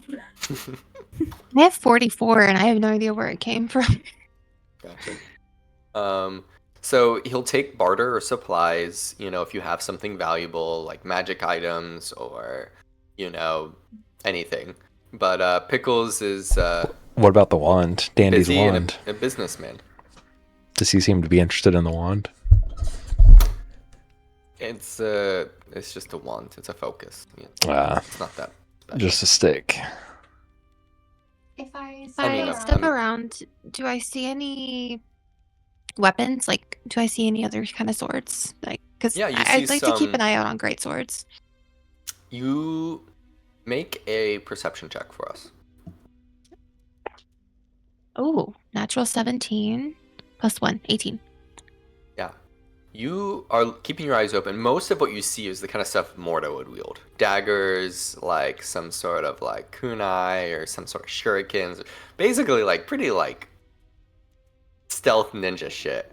But you're walking by an area of like unholy relics. And you see like in a glass case behind what looks like this large sort of like greatsword that's sort of like got this like almost like you know what, like a gleam when you're like walking past, the gleam almost looks like black, like obsidian colored, like, and then it looks back to its regular sheen of metal, and it looks just to be like a very ornate looking greatsword down here, amongst what looks like other relics and whatnot. Can I tell if there's anything special about it? Do you ask Purveyor Pickles? Hey, Pickles. What can you tell me about this? Oh, this little thing? It's nothing What other than way the to call it? genuine Ashran's greatsword. I'm sorry, what? Yeah, you heard me. It said that. Is he telling the truth? Inside check. Oh, for fuck. It really is. Natural 1. So typically, just for you guys, the way I rule usually is I say whether you know or you just don't know. It's not whether you like you think the opposite, if that makes sense. Because there's like a weird dissonance with that when you're playing. So you just don't know. It looks magical and it looks powerful, but whether it's actually Ashran's genuine greatsword. Can I Can I feel ask to like any- investigate it? Yeah. Can I ask Can to you- investigate it? You can See look, it but don't closer? touch. I'm not gonna touch. I just need to see it closer. Yeah, you can walk up closer to the case if you want. Okay. Okay. Make an investigation check. Come on, Morta. 12? Better than 1? You see a little bit of script on there that looks like it's in common, and you remember hearing something about script being written on blades for the like oath keepers, like these royal guards that were sworn to the regent. So like it does seem to be at least connected is the wrong word, but like there are elements that do ring true.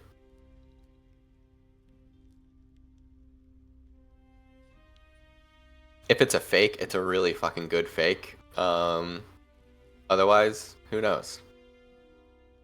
How much? If you're asking, you can't afford it. Pickles. I'm going to. We've already discussed that you owe me a favor. You see its mouth goes, and he just like laughs, and it's just like, yeah, right. Fucking favor. I'm gonna. You think your little favor to Dr. Pickles is enough to make me part with this? I'm gonna get up in his face. I'm gonna stare him down and say, yes. He goes, and he just breathes out like mint, the smell of like mint from his like candy cane. Okay. Ripples. I'm gonna hand the bundle of small collars with the drugs attached to them to Nona. Perhaps this might help. Let me be clear. There is nothing you all have or could give me that will make me part with this sword. I wanna. This. Oh, I You're can't muted. hear. I'm You're gonna muted, cast honey. Thaumaturgy. Ah! Am I muted? Sorry, no, you're unmuted. You're Okay, now unmuted. you're Oh. Oh, I'm gonna cast thaumaturgy, and I'm gonna let my voice be a little bit louder, and I'm gonna make my presence a little bit larger, and I'm gonna get up in his face, and I'm gonna say, Well, "You owe me." I'm gonna try to intervene and be like, "Hey, let's not make enemies with pickles." Are you going to still do it? Are you gonna hold back? Are you gonna try to intimidate Pickles? Purveyor Pickles? I got what, dude? What are we gonna use this sword for anyway? To cut Make stuff. an intimidation check for me. We'll say that you said you're gonna do it. As you try to stop her, Gab, she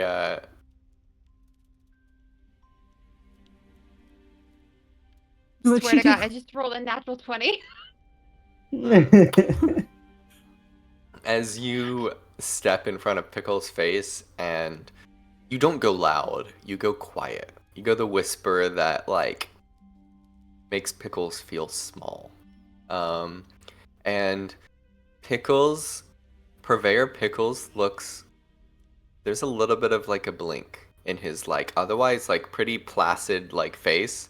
And he just kind of like blinks, similar to when you mentioned Ashrin for the first time. You know, you do remind me of her a little bit. And backs up a second. Give me a little chills. I literally cannot part with this sword. I cannot. Nona's gonna take a But step back and kind of glance over at Gab you and see look back at Pickles. there are like 10 other Pickles that have like filtered out amongst like people and are just like within about 15 feet. You're like, you all, I think Ornick notices that with your like Does this passive keep perception. you animated?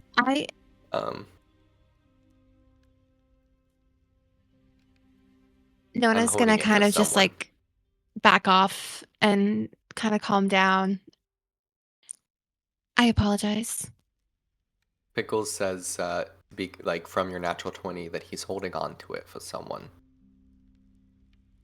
And he says that someone with disdain. Who Are you requires it? bound to it? So you both were speaking at the same time. I only have 2 ears. What did you say? Who are you afraid of if you give this up?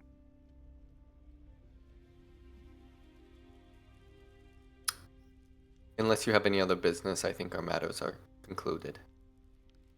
And the Pickles looks away. Purveyor Pickles.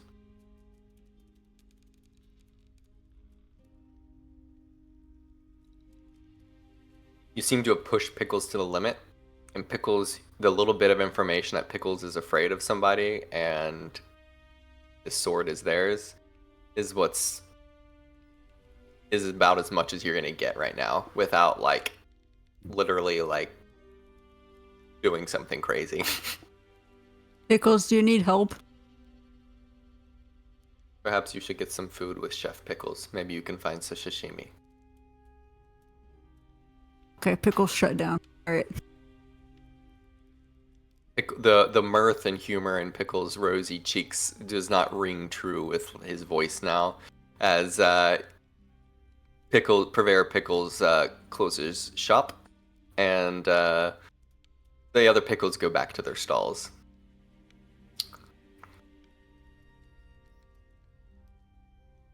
So, what do you guys do? Hornick, you've been pretty quiet down here most of this time. You've been kind of like, I imagine it's not maybe your most comfortable area underground, and it's all rather freaking Ornick out. very urban, dense, kind of like sprawling, smelly area. Is there anything Ornick is thinking of right now, or like? You see Hex just kind of like holds on, and Hex a little bit scared. Just kind of like holding on to your like pant leg.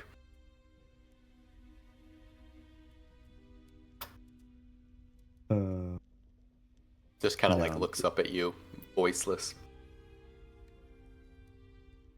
It's really the problem for me of like Hornick is just completely out of her comfort zone, just completely freaked out. This is everything wrong with the world that the the druids talk about. So like, If you have anything, don't hesitate to speak up. As the rest of you are going around, Felipe's like, I heard talk of sashimi. Remy, for words, march. 1, 2, 3. And Remy, just kind of like a little toy soldier, just kind of like trying to keep in time with Felipe, walks over to the far edge of the district where there's a little sushi chef, Pickles, with a little white bandana over his head and a white apron, and is prepping a very big piece of tuna.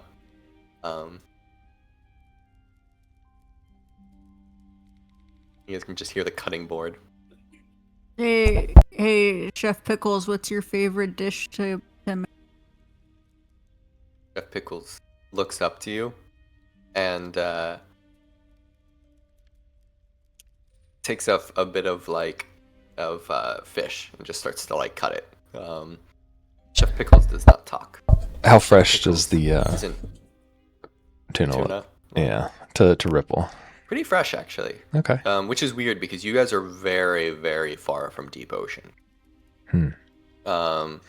Someone either kept this on like ice, which is extremely expensive, or it's some sort of magical means of preservation.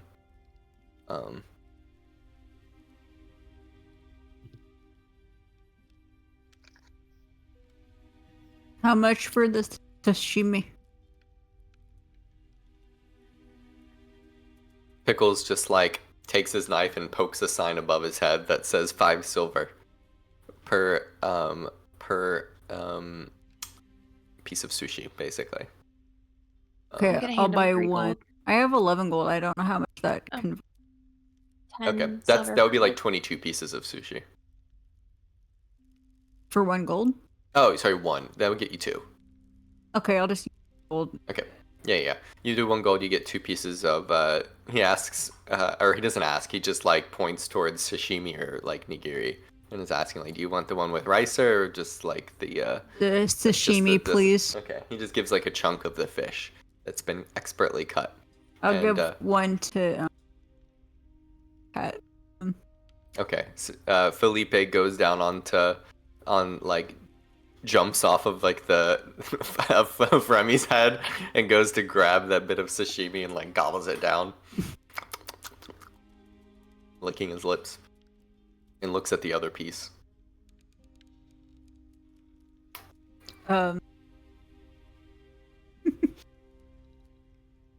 Anyway, as you guys are down here, Felipe turns back towards you. Now, what was your question? Scaly man, woman, what are you? Rude.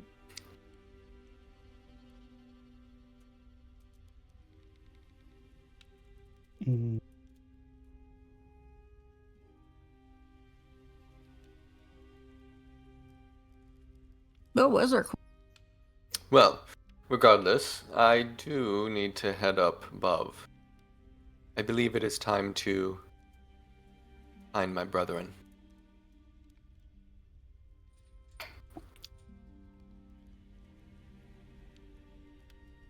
What? Did we have any questions for him? Who are your brethren? And where did you come from? Where did I come from? I come from Are a you- long line, a noble lineage. Hmm. Only the finest of. What was the type? I forget the Kestrel? breed. Tabaxi? That we're not Tabaxi.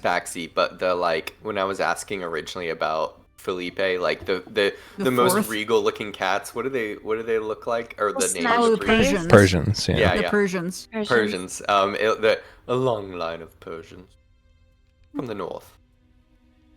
Who's your true master? Very insightful question, devil woman. I'll give you the second piece of sashimi.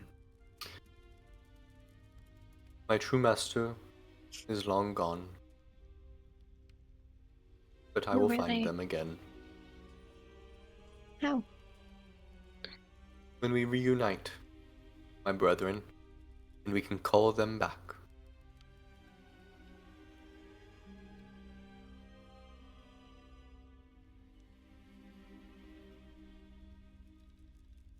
Who are your brethren? Where do you find them? We were scattered. What until happened? Why? Dandy Rondabon purloined me. I was very close. I have many leagues to go to reunite, to figure out where our band has been separated from. What can we help you? Looks down at the other piece of sashimi. Looks over towards you, Gab.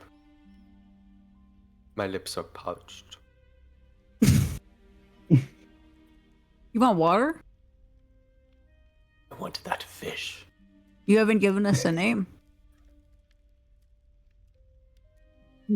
What is the name of your master, your old master?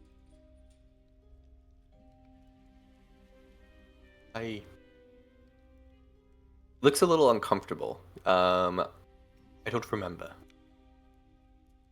But I know my duty.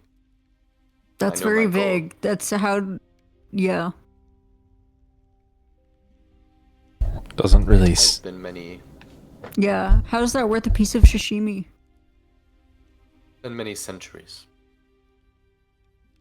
And I've forgotten. Well, But I how are will you gonna remember. find them then if you don't know who they are? I have many talents. Or you just have the sashimi. Just kind of like a little goblin, just kind of like and half licks and chews it up. Delectable. So Felipe seems like there's some bit of information he's holding on, but says he doesn't remember, and it's been centuries. And said it's from the north. And the area he references, he calls it by a name that you all don't recognize. Like, it's like an ancient name, something that doesn't jive with like the common like lexicon. Like, it might be just like an old word. And do any of you know Elvish?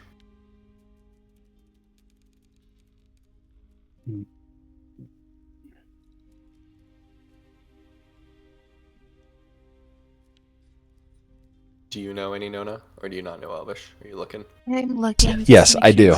I didn't know where it was on this character I sheet. don't. I was looking. Ripple. Yes. Ripple, you actually specifically recognize this as like an ancient, very ancient form of Elvish, and it's akin to just saying the motherland. I'll repeat that in modern Elvish and then translate it to common. And that seems to be where he's from. But where that is modern day, it's hard to tell. But like this is only Ripple is the one who's been like studying stories and being passed down as like someone who would put two and two together of like immediately this kind of thing. And Remy is like, well, I think we've learned a lot. Maybe we can get out of here. And he kind of like looks behind and sees, there are a few figures that stand out on the far edge, of this district. Yeah, let's get out of here. Out of a different exit, I suppose. Can Felipe lead the way? Yes, follow me. And Felipe just gets back on top of Remy's head and says forward. And eventually steers you out of a passageway that pops you up out of like a manhole that's in a different part of Driocht. But as you guys pop out, it is nighttime. And there are a number of like guards. It seems like heightened after it seems like this fiasco over at Dandy's has become more public knowledge. But you guys are escaped. You're out of the immediate like cordon. Like there's like the area's been like cordoned off. And the black market also seemed to be like kind of dispersing and getting ready to either move or do something else, as it seems to have been revealed to portions of the law enforcement. But you guys get out, and you've shaken off Seraphine. Initially, I want all of you to make a stealth check as you guys step out and are making your way. This will be a group stealth check. You need more than half of you need to beat a DC 10. It's not too hard. Got a 9. I'm jingling and jangling with all the things attached to me. But a 14. Him, you and your beads. What did you get, Gab? 10. Okay, so you guys have gotten at least 3 of you got a 10 or above. So, The 22 for Nona. yes, very successful. You guys get out. None of the local guards spot you, and you seem to have escaped with a little bit of information. One, you learn that there's a number of figures that are important.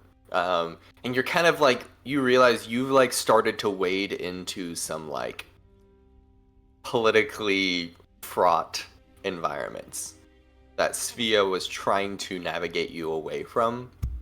But this is a big thing. This is a big interconnected collapse about to happen as Ashrin has returned. So, what do you all do? You don't think that he was holding the sword, or she? It was a puppet of he or she? They were holding the sword for Ashrin. I certainly hope not, because it did seem odd. He had the same reaction. Maybe I shouldn't have pressed so hard. I think I made a mistake. We may need You can take him to some candy, probably, and apologize. procure. That's a good point. And Gabriella, I'm sorry for not listening to you. You were right. It's okay. We all go. We may need to take the sword. Ensure that it doesn't end up in her hands. I think the best way to do that, maybe wait until after dark, and maybe Morta, would you be willing to sneak in? We could cover you from back. Mm-hmm. Always. Can we But go? I need to rest first. Yeah, we need to I need to rest. rest a little. Yeah, we need to- kind of like Morta's doubled over. like woozy. This whole time she's been like trying to keep it together, but to be cool, she can no longer be cool. She needs sleep. If we rest, we should move quickly once we wake up, just in case they may move the sword now that they know. We should buy a lot of candy and leave it in the place of this, though. They might know who left it, though, is my only concern. That's true.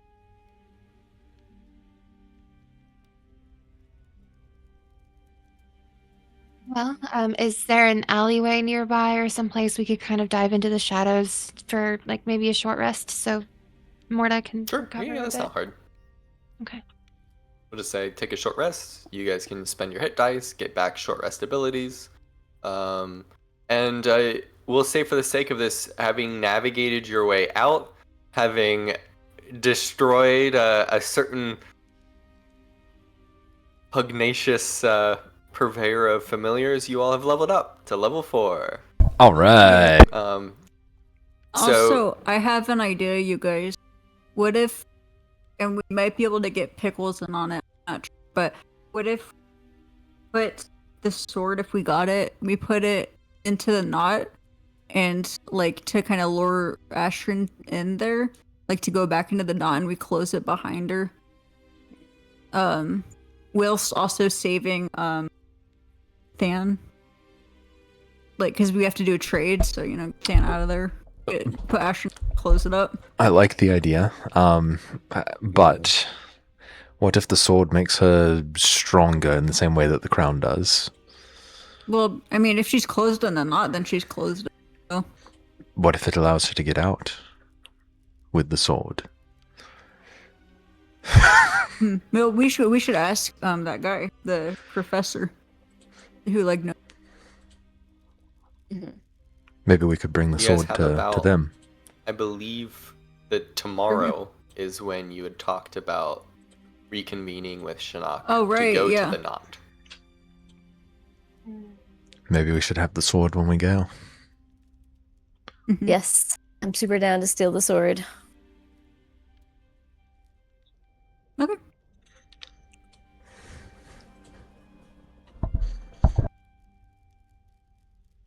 Make a insight check for me, Morta. Okay. We'll just say insight, perception, either of those, whatever is your best.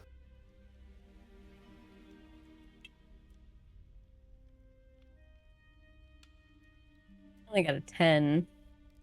A 10 is enough. You don't know too much, just that with a couple outsiders having gotten in, including what seems like an entrance and some law enforcement, you are almost certain that they're going to relocate this market.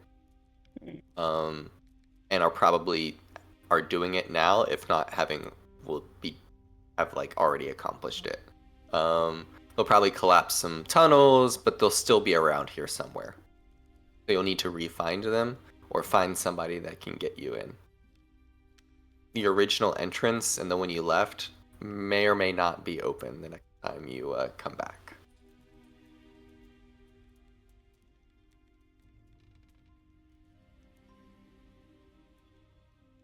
So, as you guys, are you going to you've taken a short rest, it is getting close to nighttime. What do you wish to do? We'll say you've I assume everybody's used their hit dice. You've leveled up, so if you have any new abilities or anything at level 4, we'll resolve that once you've taken a long rest. So.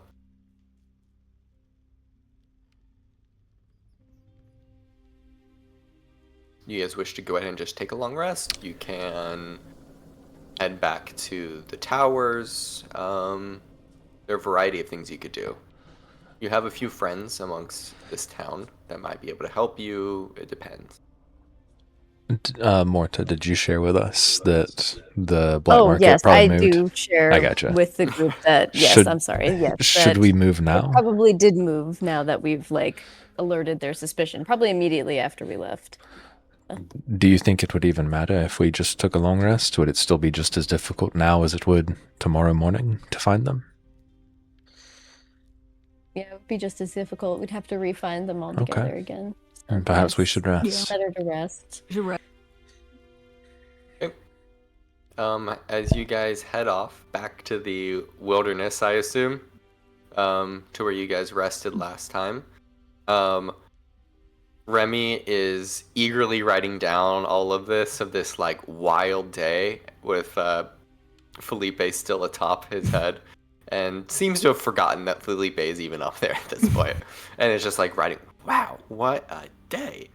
And this was pretty wild, as he pulls out what looks like a little bit of drugs that he stole from the market. Oh my god. Whoa, give those over. Oh, are you gonna try with me? You know what? Yeah, let's do it. You see, he takes out this powder, and he's like, What is this, kid? Did you even see the label on it? it is Fairy's Kiss. As he's reading it like a little FK, and he's like, powder. Goes to sniff it. No, I really don't feel like I'm being a very good not parental, but older sister for you by letting you take. You are aware, Morta, of how to take Fairy's Kiss. You dab it onto your lips.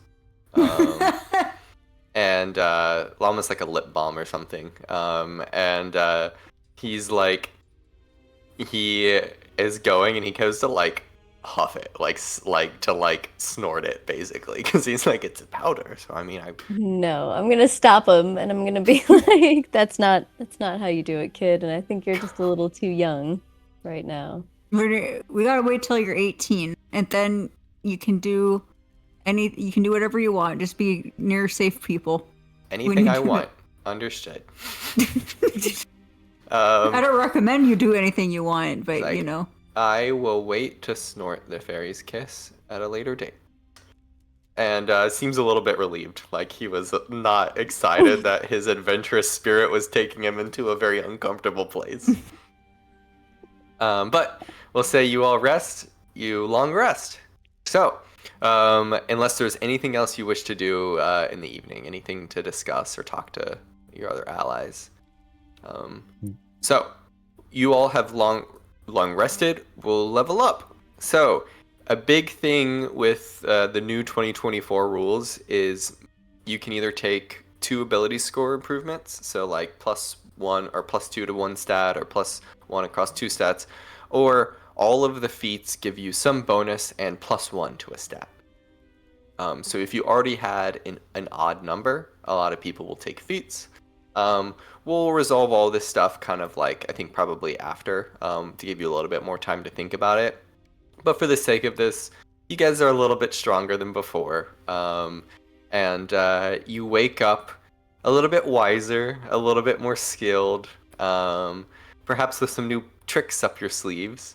And as the dawn hits you, the day is yours.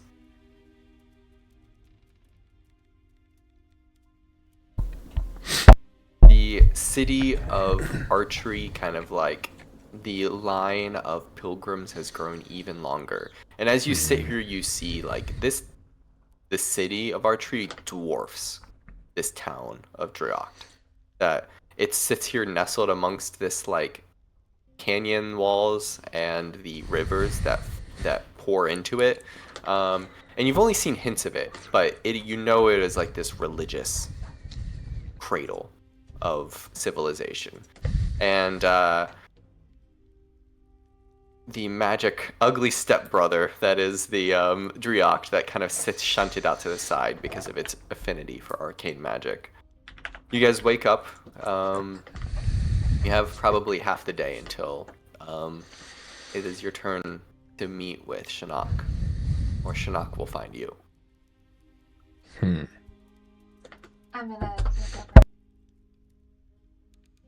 I'm gonna look over at Morta. Do you think you might be able to locate it? Yeah, Again? I'd like to try. I'd like to try to find where the new black market is. I'll say that you've done it once, so you'll have advantage again. So Morta's like, you get advantage, so just roll a investigation or perception check. It's your choice. Rolled a nat 20. Okay. This is my first one. You find as you're heading over to the cafe, Dewdrop Cafe, you see Dew is out and just kind of like lazing about in the morning, like watering his little flowers in their little potted hanging plants, and a number of like school freshmen who have like come down here are just like gazing at Dew, and Dew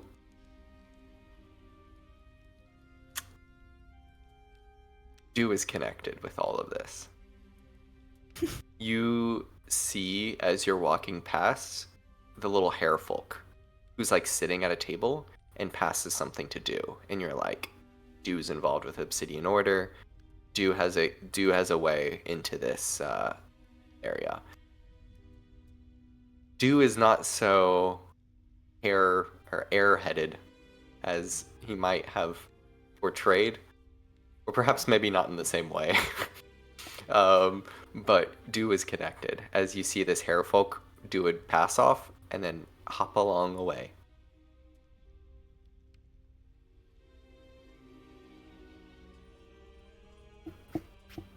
And it would not be hard to just wander into the establishment, find it, and enter.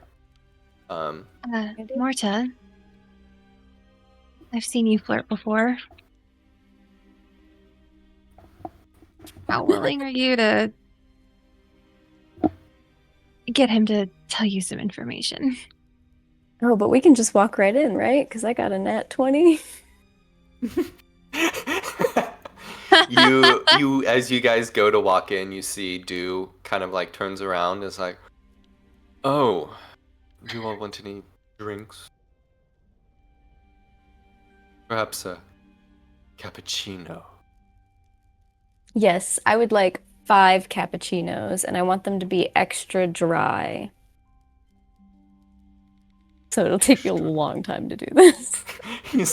He goes off and is just like completely like confused, but doesn't seem to like doesn't know what to say, and is like extra dry, and he just like, oh, okay, and heads off. And you see the hair folk who kind of like makes their way through the establishment. It's not too hard to tail them into the place. Yep, So. just gonna follow that dude, that bunny dude. And at 20, easily enough, you navigate your way in. You see that all of the same things as before are propped up, stalls in different places, but it looks like there's some sort of like underground network that is reassembled. And the many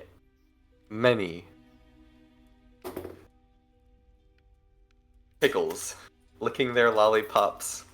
And I didn't think I was going to need to get pickles back out. I'm just going to kind of find myself behind the rest of the party again. Just kind of. I'm going to lean over to Gabriella and Remy. Do you think you two can distract while Morta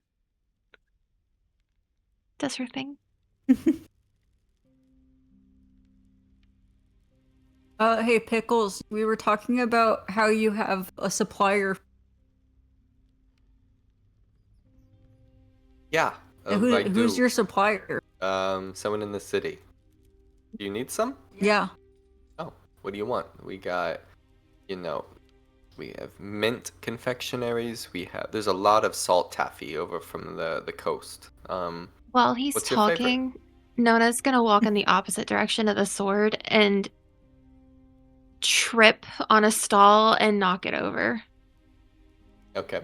You see the pickles that is over there. Kind of gets is like big clumsy elf, and like helps you up. And the stall, there's a few people that get like distracted, so we'll say it gives you advantage to somebody else. So Morto, is there something you're doing? Hopefully, while all of these pickles are being talked to, yeah, I'm just going to make my way to the sword, and I'm just gonna straight up try to steal it. Okay, so as you head over to the case, this glass case with its giant great sword, this is a pivotal roll that could go very poorly. Can I have given her well. guidance before all of this? Sure. Okay. Yep. You'll say you've given her guidance. Is there Advantage. anything you're doing to help out? You have advantage from We did long rest. yes. Okay, You have I'll give you a advantage from bardic Nona. You have a bardic inspiration. Is there anything you're doing, Ornick, to help out? I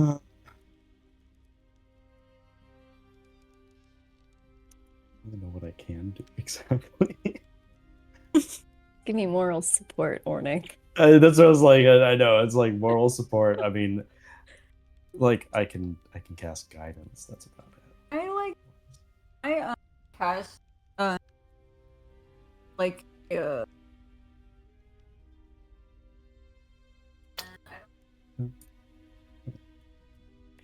You did your bardic inspiration, so we'll say like that's what you were. Oh, that's what I contribute. That's what you were contributing for this element. This is all kind of happening around the same time. Ornick, is there something you're doing? Or you're just gonna not at this moment. No, not at this moment. Can Okay. I revoke my bardic inspiration to do something else? We'll say that if you wish to revoke your bardic inspiration, you can instead do some sort of like attempt of illusion. Yeah. To distract. I want to do non-harmful. Like where it like is just a copy of like the that space where there's like the like thing holding the sword and everything, like, so it looks like there's nobody going to take, like, it looks. Let me look up this spell to see what this spell does. I'm not sure if that's exactly what it does, but we'll find out.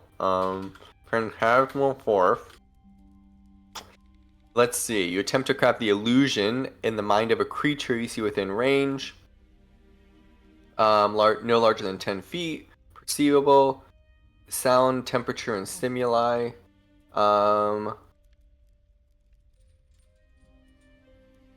Yeah.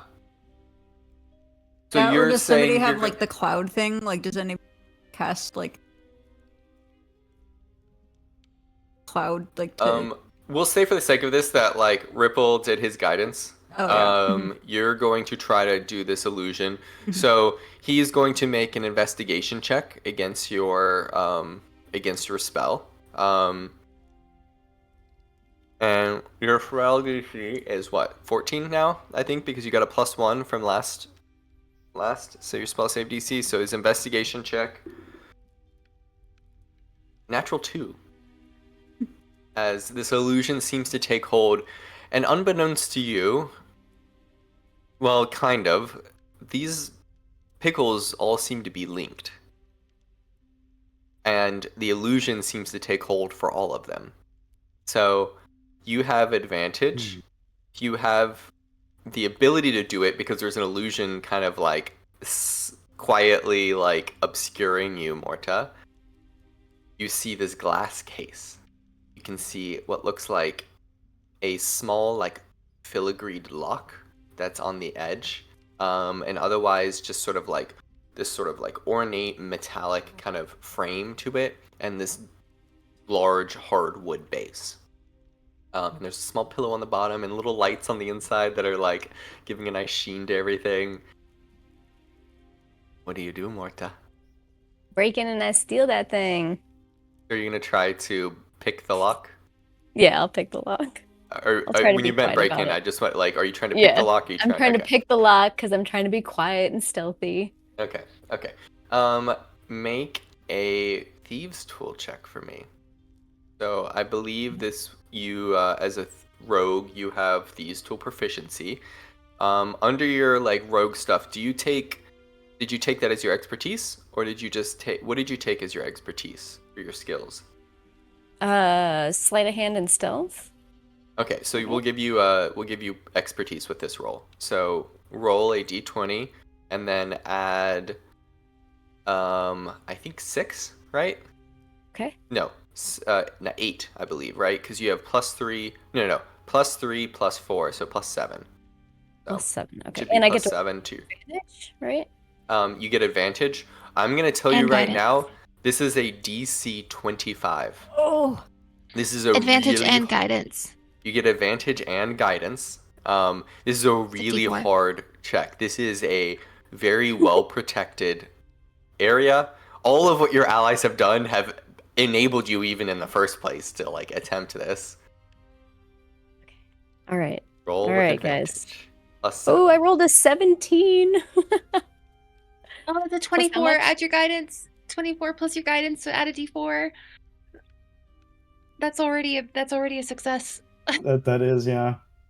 Yep. plus a 1 on the And the d4. 25. Just there. just enough. As you go and the issue is not whether you would have been able to pick the lock with a 25. The issue is that as you're doing it, you see a trap that would have gone off had you not done it so successfully.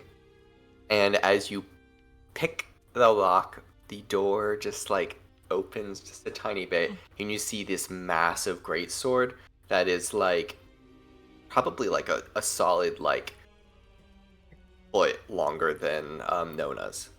And you can see it's got this like, there's almost like the sheen as you go to reach towards it. All right, I'm gonna grab it and try to like hide it, hold it against my body. Did I somebody have a suppose, bag that was bigger on the side? Remy. Oh, that was Remy. Like Remy. Remy's, it's all full of books. I can't fit it. It's only books in there. You have a cloak on Morta, right? You can just kind of slip it under your cloak. Yeah, I'm gonna try to like as best as possible. I'm pretty tall too, so I'd like to, you know. So me. we don't often get this, so I'm gonna say this is going to be a dexterity performance check to see if you can, because you're trying to hide it, right, and pretend like you don't have it, and you're like, so you guys are at this point you're heading out, and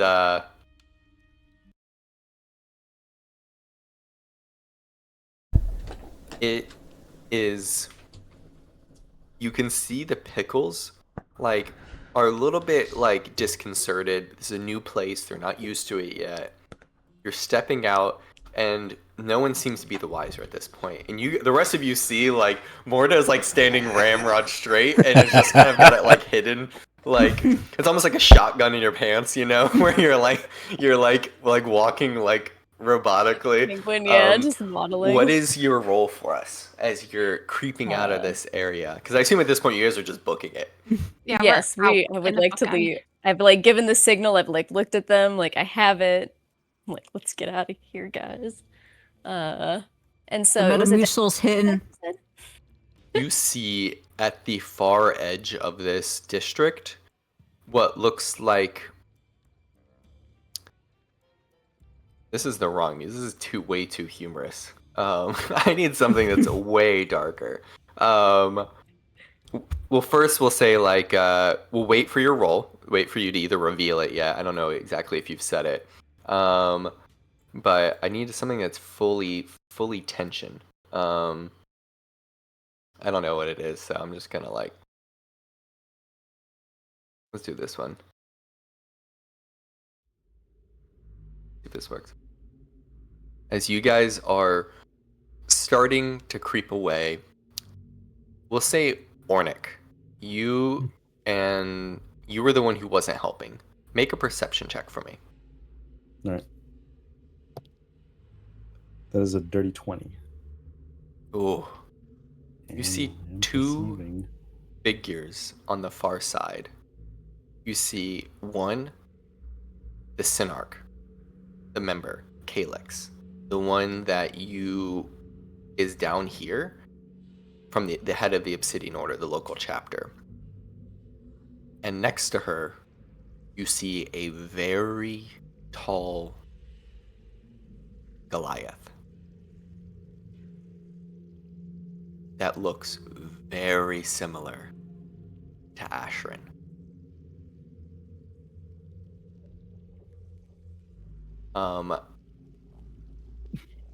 It looks older, more weary. Her hair is shaved. It is just like a buzz cut. And it's severe.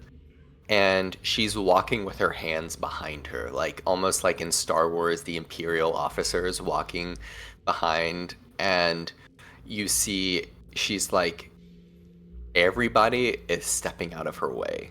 Like the local Obsidian Order person, like this Calyx, seems to be leading this other figure around. Ripple, as you guys are escaping, this person looks very similar as well to Mirage.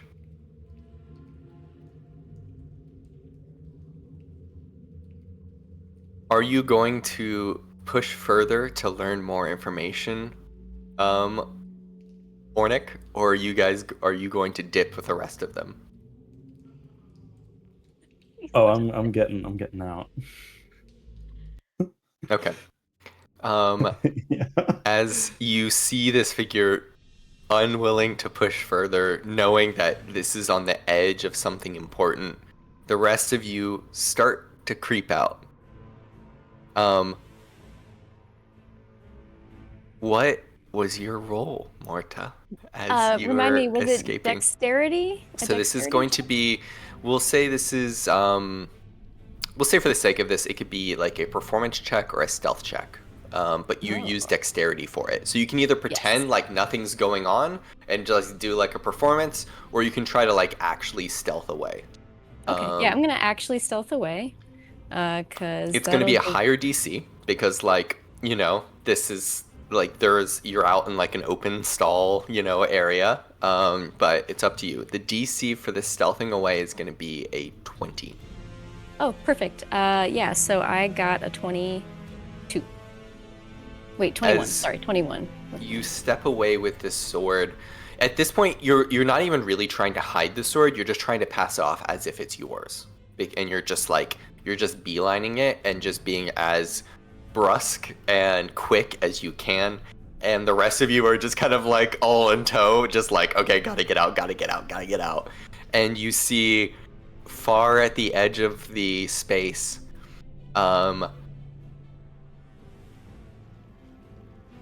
Ornick, as you turn around, because you were the one person to really lock, and you didn't really get to communicate any of this, you see the figure, this that looks like Mirage, that looks like Ashrin, this Goliath, a Titanian, steps up towards Purveyor Pickles.